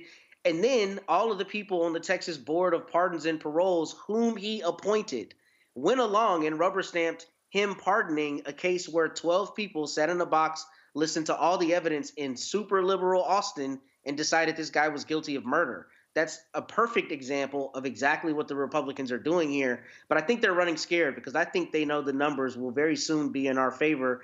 To your exact point, look at how Houston's population has exploded over the last, 10 years? And a lot of those people that are coming in are not the archetypal Texas Republican. They're black and non-white people from around the country who have moved to Houston and who have changed that demographic and made it where, they're so terrified of that county. So we need to keep our foot on the gas and really stay on their necks, because, the tide is going to turn very soon. But here's the problem with that, Michael. There's a difference between folks saying the tide turning and then the tide actually turning. I'm going to go back to 2008, the election of Obama. Democrats, we might see 20 years we control the presidency.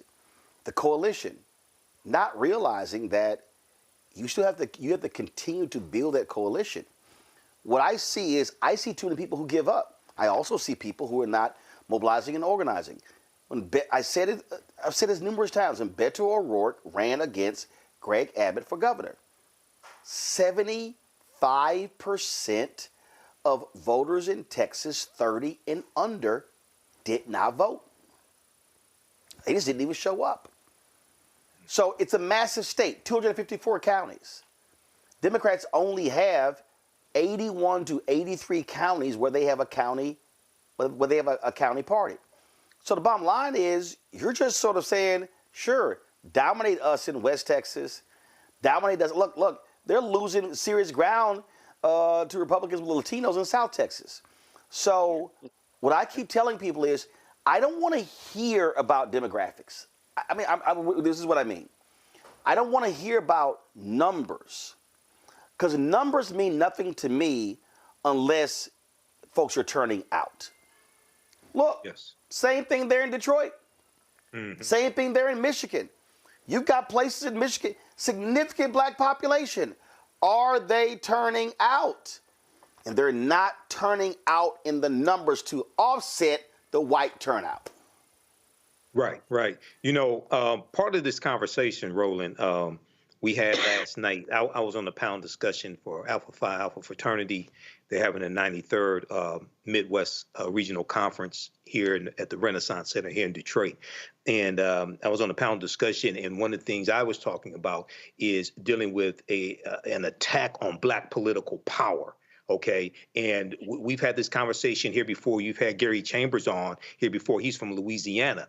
And when we see historically the rewriting of those state constitutions, during the Jim Crow era, Louisiana 1898, Mississippi 1890, that we talk about here, the Mississippi State Convention, they feared black people voting, specifically black men, okay? And we were voting in high numbers.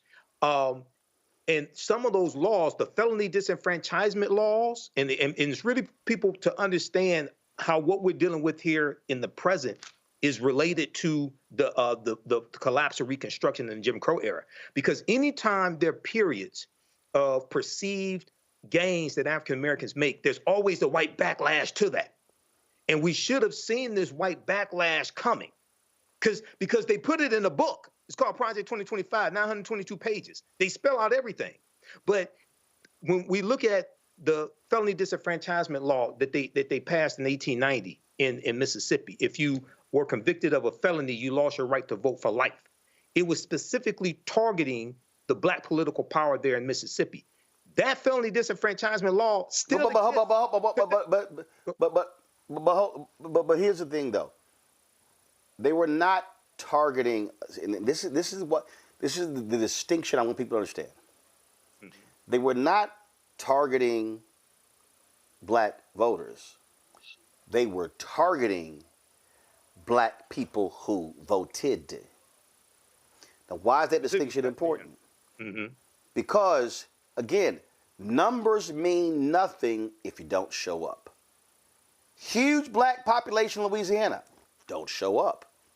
So we are actually, and I need everybody to listen to what I'm saying right now.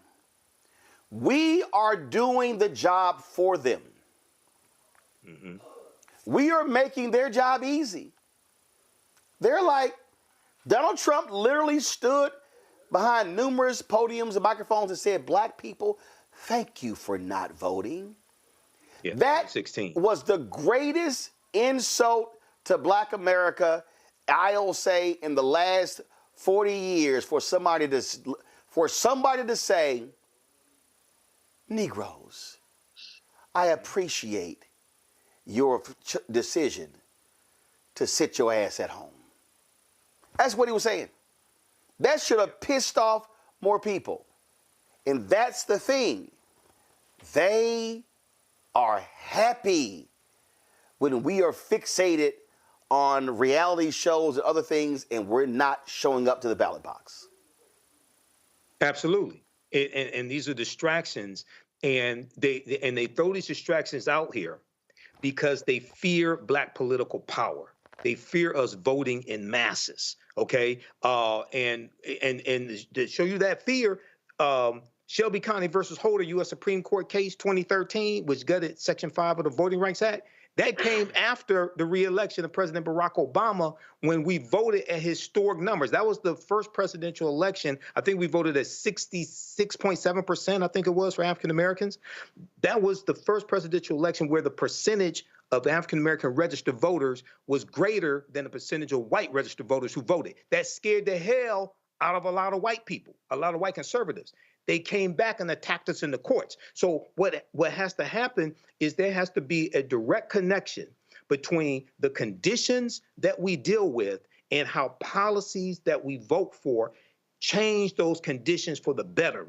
A lot of times voting becomes an action that we're told to do, but sometimes we're not told what the benefit of voting is, the policies that get put in place, but also how to stop and block what the adversaries are trying to do to you. You have to stop them and block them out at the ballot box. And you also have to understand that you have to fire and vote out the obstructionists who are trying to block you from getting what you want. And the last thing that I think a missing piece of this, and we talked about this in the previous election, you have to speak directly to low wealth people or poor people, et cetera. Speak directly to them, talk to their issues, talk to their concerns. In the 2025 election, and we supported VP Kamala Harris, they didn't mention poor people. They didn't talk about low wealth people, okay? And you're missing millions of people who don't hear their issues spoken to directly. When you speak to their issues directly, this is what Reverend William Barber has been talking about. But here's the deal. We know Trump never spoke to those people as well, and it's two things. I absolutely believe you speak to the issues, but you also people need to also be aware of what's actually being done as well. And guess what? And all I'm simply saying is, if you're black and you believe voting is an option, then I don't want to hear anything from you. I don't want to hear you complaining about city services and school board and county and the state, whatever, because you chose to sit out. That's why I've said it. Voters, shut the hell up. And I'm sorry. We got people who love to complain, but if you choose to sit out of the process, you are part of the problem. Going to go to a quick break. When I come back, John Leguizamo was on The View today, and man, he laid it out that, frankly, it ain't nothing but a Klan gathering in the Trump administration. We're going to show you what he had to say. You're watching Roland Martin Unfiltered right here on the Black Star Network.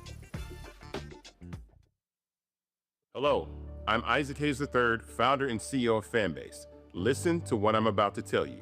The window to invest in Fanbase is closing. We've raised over $10.6 million of our $17 million goal. That means there's room for less than 6,370 people to invest in Fanbase for the average amount. The minimum to invest in Fanbase right now is $399. That makes you an owner in Fanbase today. Go to startengine.com/fanbase to invest. Why?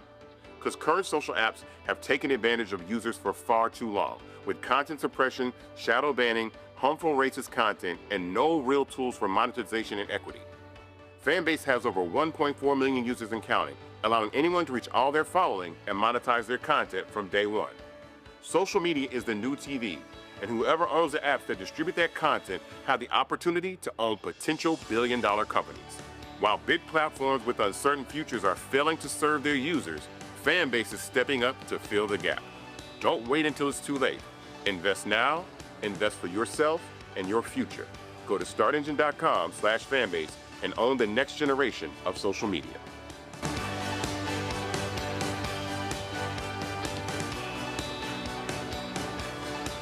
Hey, this is Motown recording artist Kim. You are watching Roland Martin Unfiltered. That boy, he always unfiltered though. I ain't never known him to be filtered. Is there another way to experience Roland Martin than to be unfiltered? Of course he's unfiltered. Would you expect anything less? Watch what happens next.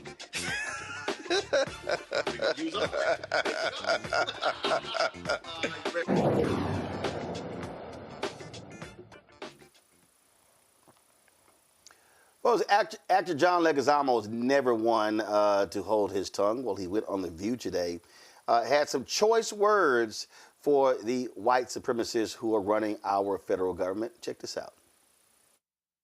According to you, DEI, which is what you say you are, I am, stands for diligence, excellence, and imagination. That's right. So tell me what your reaction is to Trump's executive order to terminate all the DEI mandates, policies, and programs in the federal government. It's terrible. I mean, they're removing plaques of Black and Latino and women heroes. Just, I mean, what kind of action is that? It's like a white-only club. DEI was supposed to be to help give us equity for Black and Latinos because we've been here for 500 years, 400 years, and you know, there was segregation, lynching, redlining. We were experimented on. You know, we were kept from jobs, from you know, going to the best places, churches, parks.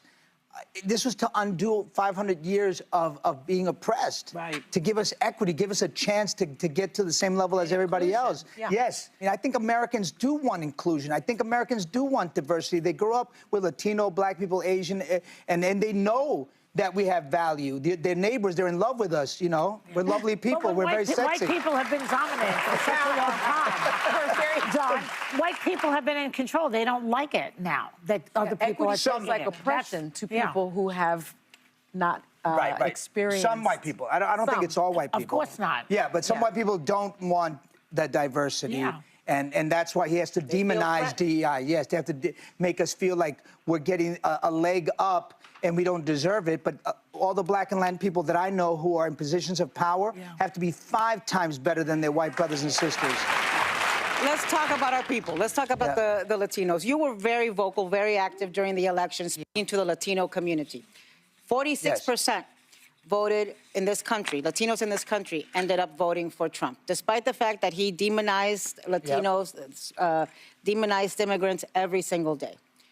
And since becoming president, He's targeted, hunted them down. Yes. I mean, it's like basically pogroms.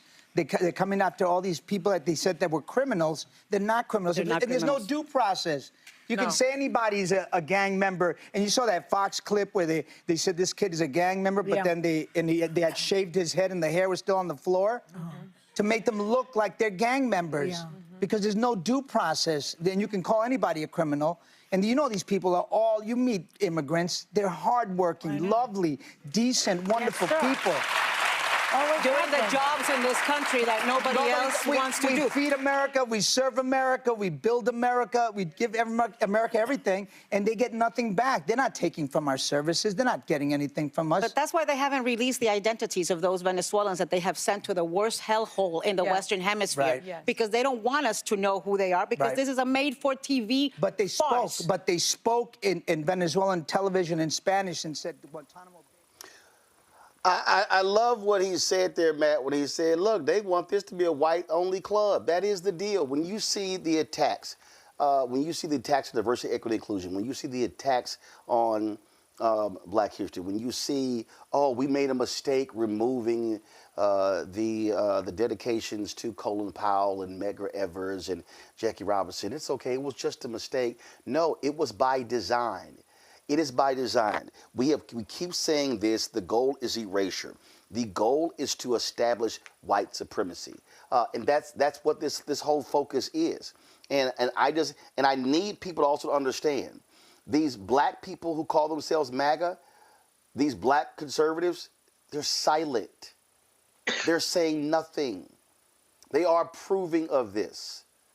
If you are Wesley Hunt, Burgess Owens, Byron Donalds, Tim Scott, you are silent.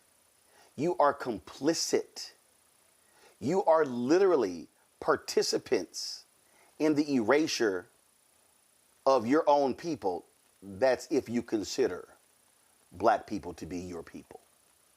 Matt? And because it's about white supremacy and it's about erasure, it's not even about having any kind of nuance in the conversation about programs that are actually intended to promote diversity. What it's about is making anything that is non-white be equivalent to this devil that you've called DEI.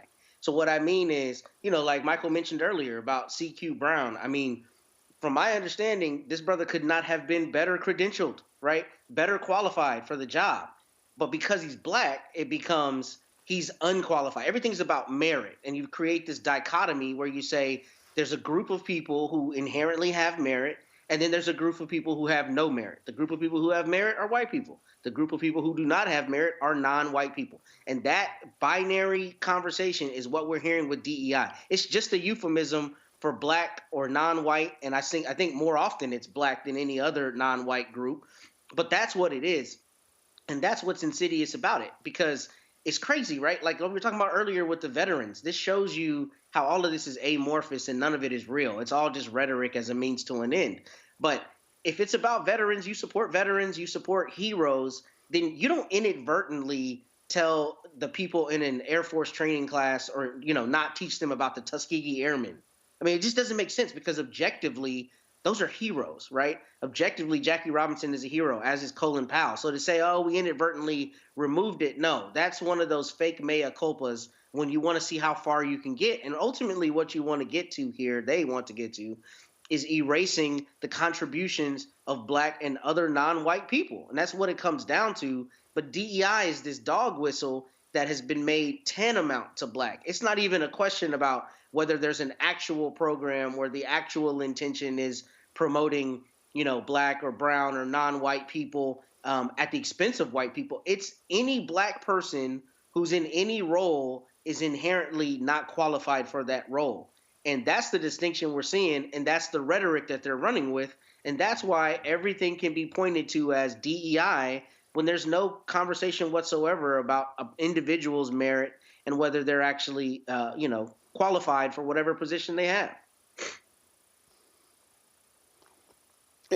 People just need to understand it's a numbers game. It's a numbers game, Michael, when you look at voters, when you look at how white voters voted when you look at their perspectives. And I mean, I hate to say I called it, but I did. Ever since 2009, I kept saying, y'all, we're living this age of white minority resistance.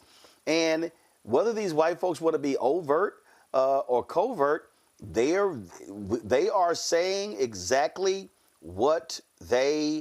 how they feel. They're saying exactly where they stand. And folks just need to understand that white fear is running rampant and it is driving American policy. Yeah, and a lot of this has to do with the fear of the browning of America, and that by 2043, white people will no longer be the majority population in this country. When you look at the U.S. Census from 2020, the white population from the 2020 census was at 57%. That's the first time that the white population in this country has dropped below 60% since 1790, when the first census was taken. That scared a lot of people. And the attack that you see on DEI right now, there's this whole backlash to the racial reckoning that took place in this country after the death of George Floyd. And the ascent of diversity, equity, and inclusion is something that was part of that racial reckoning. So we're seeing this whole wiping out of basically 60 years of progress from the civil rights movement. We're seeing this all-out attack on it right now. And, you know, John Leguizamo it's good that he was on The View today talking about this. Now, what gets left out of the conversation a lot of times is how DEI helps white women, okay? And white women need to be more vocal about protecting and saving DEI, because they've been benefiting a lot from it as well. DEI has become the new N-word in some respects, and it's used as a slur to say that people are unqualified. But at the same time, you've had white women who've gotten jobs, contracts, positions, things like this from this. So this is part of the fight, and we see the attack on universities. And when you look at the dismantling of the Department of Education, you know, one of the things they talk about is sending all this back to the states, and they talk about, you know, woke ideology being taught in schools, et cetera. This is an all-out attack right now that we're under. Well, and y'all have heard me say this before. We talked about how when opioids first hit, how, frankly, racism actually helped out black people. Y'all may say, what do you mean? White doctors were not prescribing opioids to African Americans because they felt that black people were coming there trying to get high.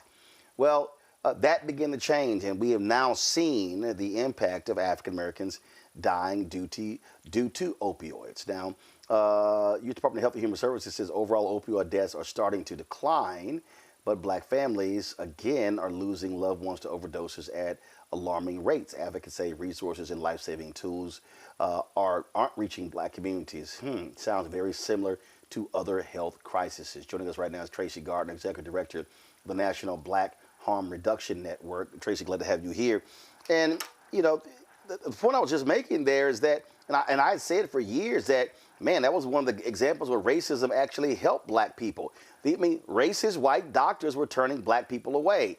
Well, that then began to change. So when you talk about a lot of these, and then what then happened was, Tracy, we saw it during the 2016, 2020 election, all of a sudden, white people were asking for compassion for people who had drug problems. They were demanding intervention. They were demanding counseling, demanding rehabilitation. I remember a lot of black people said, man, I wish we had that sort of empathy when black folks were dealing with crack cocaine. So we're still seeing, when you talk about the delivery of services to combat this, just like when it came to AIDS, when it came to other things, they're not reaching the black community in the same way. And that's exactly the point. That's what we're talking about. These disparities continue and get especially noticeable or after health emergencies land, right? So National Black Harm Reduction Network, We're a fairly new organization, but the idea of Black people needing to protect ourselves from systems is not a new idea, obviously. So we are joining Vital Strategies in a campaign that kicks off next week that's going to be called YouCanSaveLives.org. That's the website. And it's basically about getting more naloxone into our communities in a way that simply hasn't been done. It's going to be kicked off focusing on the 7 cities where the highest rates of overdose among Black communities is happening: Louisville, Durham, Milwaukee, Albuquerque, Newark, and Detroit. And we are going to go all out, making sure that naloxone is just as available as an EpiPen. It's 40% of people who die of an overdose. There's usually someone around. And so this is a tool that has not been made available in our communities, and we are going to kick this off to make sure it is. It's a simple tool to save our own lives. So what are you looking at? So are you trying to get policymakers to make changes so that resources are coming to Black communities? What are you asking of the community? What are you asking people to do? We are asking people to embrace this way that community can take care of itself. Again, what we talked about earlier, whether it was HIV or crack, but when we are armed with the tools, we can keep ourselves healthy. So this, again, is something that you just don't find in our communities in the way that it is in other communities. The overdose mortality rate, the overdose death rate has gone down in white communities and continues to either hold steady or increase in Black communities. And yet and still, we don't have these tools. Now, some of the issue is about the infrastructure that we don't have in our communities because of the war on drugs. And that is not that long ago when you think about investments into our community. But this is something that doesn't have to be about the infrastructure. This is about a commitment to each other, that all of our lives are valuable, and that there's something we can do to save our loved ones with this simple tool. Questions from the panel. Matt, you go first. Okay, Tracy, I was reading in preparation for today that the number of overdoses has gone down, I think, in the last couple of years.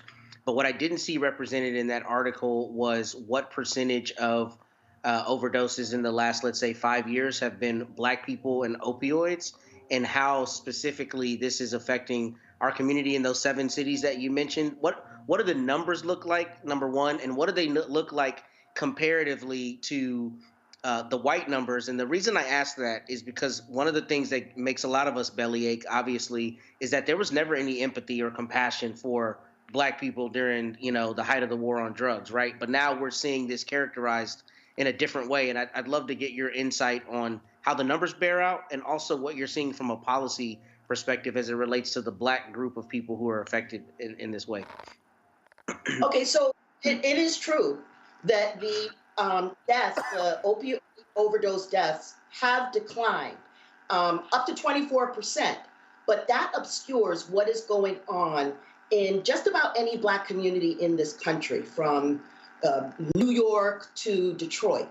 And we chose, Vital Strategies and the network chose these cities because it's a disproportionate rate of deaths happening relative to the population of Black folks in these communities.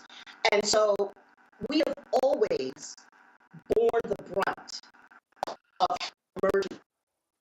emergencies, primarily because we have made emergency responses. We need to be alive, right? When fentanyl came into the system, this was starting to take out so many Black folks in ways that folks didn't even know. Older Black men wiped out from the introduction of fentanyl to the system, but there was no response there wasn't any response when it started happening to our elders, but then when it went into the white communities, there was a marshaling of efforts and a quick availability of these tools, whether it's naloxone, which a lot of people know as Narcan, test strips, treatment, all these ways that became from the empathy that was being felt for and by Black people or by white people. That did not happen for us, right? And there's been a lot of stigma.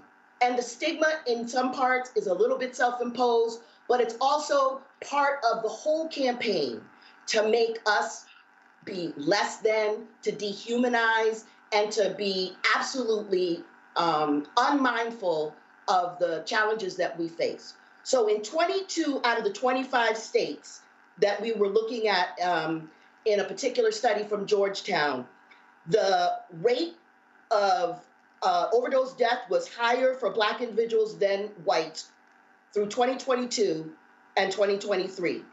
Black men, 54 to 73, are 4 times more likely to die of overdose. Our young people are taking pills, drinking lean, and don't know that these are opiates, and they are at risk. And we need to be able to identify when someone's in an overdose and then be able to have those tools available.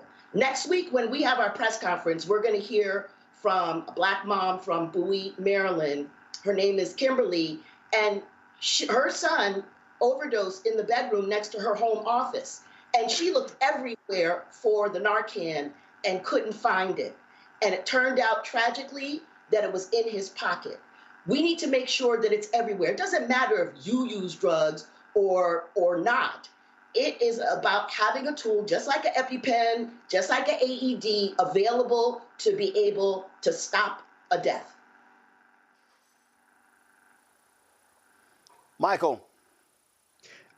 Tracy, in the article that you wrote, you talked about something that you just hit on, how some of these drugs aren't cast as opioids, and you talked about drugs popularized in hip hop culture, like Percocet and lean, aren't cast as opioids. Can you talk about how that makes it really challenging for what it is that you do? Trying to make more people aware of these life-saving medication and access to it. And also, are you getting any support from African-American celebrities, any support from the hip-hop community, et cetera? Right. Okay, so let's be clear. Percocets, lean, those are opioids. And that is why we are seeing young people, older people, mixing it with alcohol. People are dying of overdose deaths, and sometimes people will be right around them and not know that they are dying from their overdose. They may think they're asleep or just, passed out. And so, to your question, there hasn't been a lot of engagement by Black leaders, Black electeds, Black celebrities. And, it would go a long way to helping dispel that the initial awareness of the overdose epidemic was portrayed as affecting white folks. This has not been the case all along. So the narrative of white overdose has obscured what has been going on in our Black communities. And the shame and the stigma make it difficult for folks to come forward and talk about it. That makes it difficult. We still have challenges getting connected to treatment. Medicaid, insurance, all of these things that are barriers to us getting care are happening while the numbers are going down in white communities. And so part of it is we don't have a champion, right? That's in part why the network got started, so we can elevate the folks who've been doing work, fighting HIV, fighting health epidemics in our community, but also to be able to try to identify a champion to take away the stigma of this. Look what Magic did with HIV. We do not have one single celebrity that you can mention that is associated, and there is no question in my mind that the viewers, people have lost folks to overdose. People have had family members and friends struggle with substance use, with addiction, and we can't pretend it doesn't happen to us. We have to take charge of it because we're not going to get any help from you know where. This is about organizing and mutual aid, and we have a simple way to do it. Okay, thank you. All right. Well, Tracy, if folks want to reach out to your organization, where do they go? If they want to, they're going to go to youcansavelives.org. The press conference is on March 26th, but all the information is at that website. And, you know, again, we'd love the support for the National Black Harm Reduction Network. We're new, and we want to do for our folks what we know is needed. All right. Well, surely appreciate it. Thanks a lot. Thank you, Roland. Folks, the white West Virginia couple convicted for using their black adopted children as slaves, well, they're going to spend a long time in prison. They got sentenced to a combined 375 years. Donald Ray Lance received a sentence of 160 years after being found guilty of forced labor, human trafficking, child abuse, and neglect. Jean K. Whitefeather was sentenced to 215 years for the same charges, in addition to violating her children's civil rights. The couple was arrested in 2023 following a wellness check, during which authorities discovered 2 of their 5 adopted children locked in a shed on their property. The shed contained only a small porta potty and lacked running water. A 14-year-old boy was reportedly found with open sores on his bare feet. The children told authorities that they were forced to sleep on the concrete floor without a mattress or any padding. Well, I'm sure there are going to be some people waiting in prison to make them their slaves, Matt. Oh, yeah, and they deserve every bit of what they're about to get. And I'm glad they got that many years. I was very glad to see they got in the hundreds of years, because this is abhorrent. One thing I did wonder, though, is how long did this go on before that person saw it and made that welfare check? Because if they had these teenagers out there working on this farm in that land, surely people saw it and didn't question it. I don't know how it persisted as long as it did, whatever period of time that was. But I'm glad that she threw the book at him. And the judge's comments on this were very strong. So I'm glad to see that this outcome happened. Indeed, indeed, indeed. Michael? Yeah, this is a tragic story. I'm glad they're caught. I'm glad they're going to prison. One was sentenced to 160 years in prison.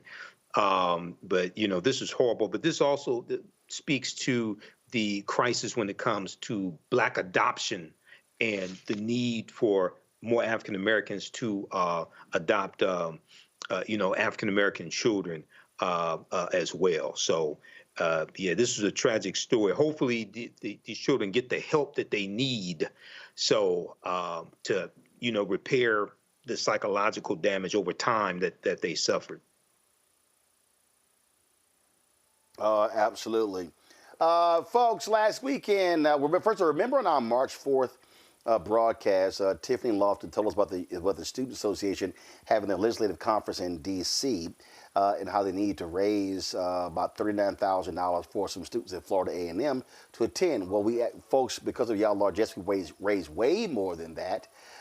And those students are actually going to be meeting this weekend. LegCon, the conference, of course, is where students can learn the basics of advocacy.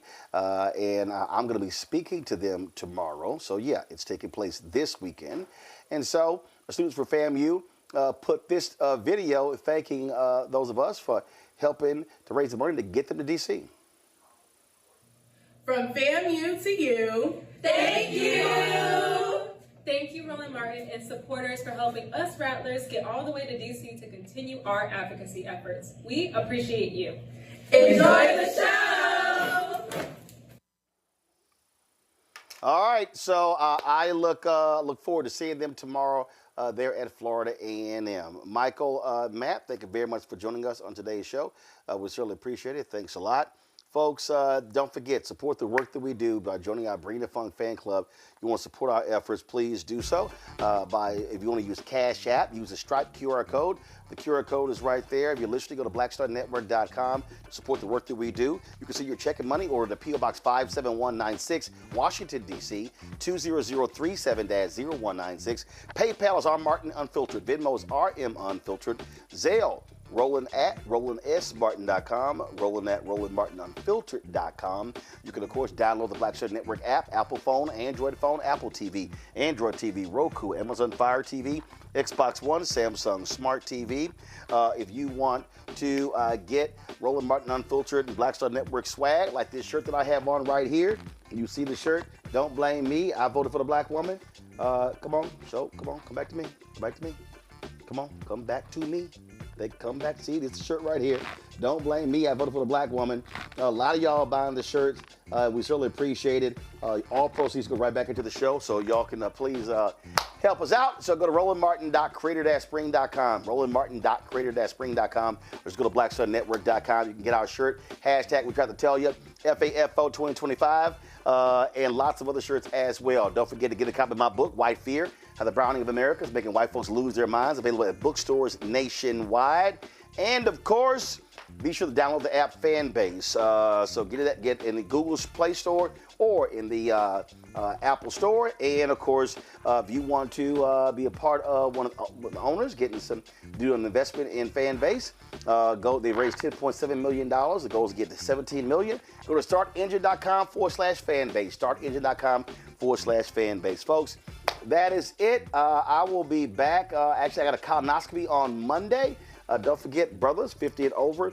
Actually, I think they changed the rule. I think they say that even earlier. So just check with your doctor. But we need to make sure that we are getting our colon checked. So get your colonoscopy. So I'm doing mine on Monday. So I won't be on the show Monday. I'll be back on Tuesday. So we'll have a guest host on Monday. Until then, I'll see y'all. Y'all be sure to take care. Holla!